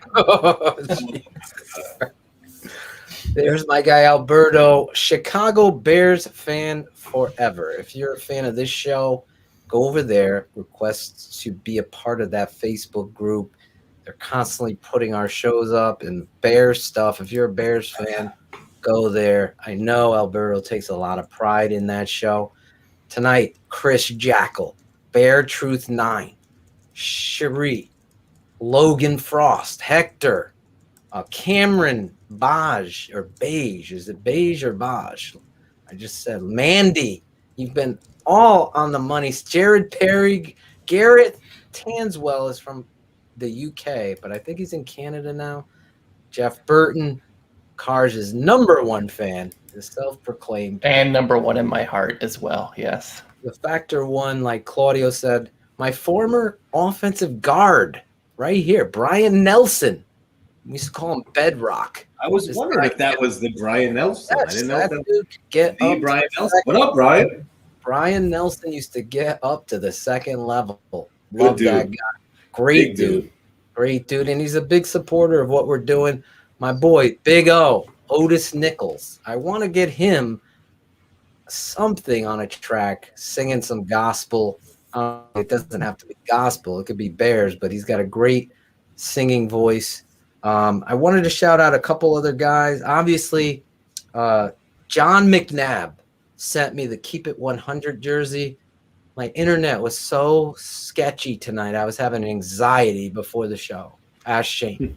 Claude and I were laughing about you before you came on the show. Oh my God, I get so fired up. My boy, I got to shout you out. Josh Jennings from Cox Internet. He's going to come over, special delivery tomorrow to fix it. I had to hardwire it. I hope it was okay for most of the night. So I want to shout out 2 guys. John McNabb for the jersey. I will wear it next week when my internet is completely. I want to showcase the Keepin It 100. It's gorgeous. Just a great dude. John McNabb. Great dude. Passionate dude. I think I have some voicemails from him that I got to play next week. Bryce Miller, Terrence R. Nichols from the Chicagoland podcast, Gary Williams, I hope there's hope, John Centro, I hope you loved Angelo. I know you've been asking me about Angelo. Joseph Hill, your birthday, happy birthday to you, brother. Obviously, my boy Cool Kennedy. I want to shout out this guy, Larry Funkster Jones. You're always promoting our show and what Shayne and I do, and Carrie, as well as Chris and Cars and Claudio. You're always shouting us out. Ralph Tribby, the Haitian Domination, John Nicrone. Yeah, I didn't see you tonight. You missed out on Angelo. You'll probably be DMing Claudio and me tomorrow. Lee Martin, my boy in Florida. Be safe down there. I know it's getting crazy down in Florida. I'm shouting you and my boy Emridge Jones out down in Florida. Andrew Brown with the baby. There's so many people. Claudio Abreu, even though they sent you the wrong swag. I know. I need my jerseys, Claudio. I need my swag, Claudio. Make sure you send that back. My boy John Gray, Kerry Fajas, Rosario Digangi. He's finally become a patron. He's real. Eugene Koch, our coach. Rel Remy, you saw him talking about cars as THC. Popsicle, Will Mookie Hill, I saw you in the chat earlier. You guys, I can't thank you enough. I'm going to end it there, Shayne. Great night. Ended off with Angelo. My boy Bullets, I can't forget you. I see you there. Logan, I saw all of you guys in the chat. What a great night. Talking Bears. Quarterbacks. It's going to be a hot topic. And soon as it goes live, if somebody becomes a quarterback, we will be there. We will be there. Again, this Saturday, keeping it 100. X's with the O's. Me and my father and Steve Edwards, former Chicago Bear. Claudio didn't do his job and upload the picture of Steve wearing the swag. It's okay, Claudio. All right, I'll take the blame. You had a good run, Claudio. You had a good run. So, Steve Edwards, it'll be his birthday, Shayne. And I go, you sure you want to? He's like, bro, I had so much fun with your dad breaking down the tape. It's great stuff. Shout out to Berlissimo for assisting and producing those clips on this Saturday, breaking down the Bears offensive tackles as we go through the roster, self-scouting, coaching, saying who do we need to keep, who do we need to get rid of, and this is going to be a fun one. And then, of course, Sunday, it's this, another Cool Kennedy original, just a little teaser as we head out the door this Sunday, Draft Mob, our new show, Sundays on Patreon only, www.thetapeneverlies.com. We're going to be breaking down the Bears draft needs starting this Sunday with the offensive tackles.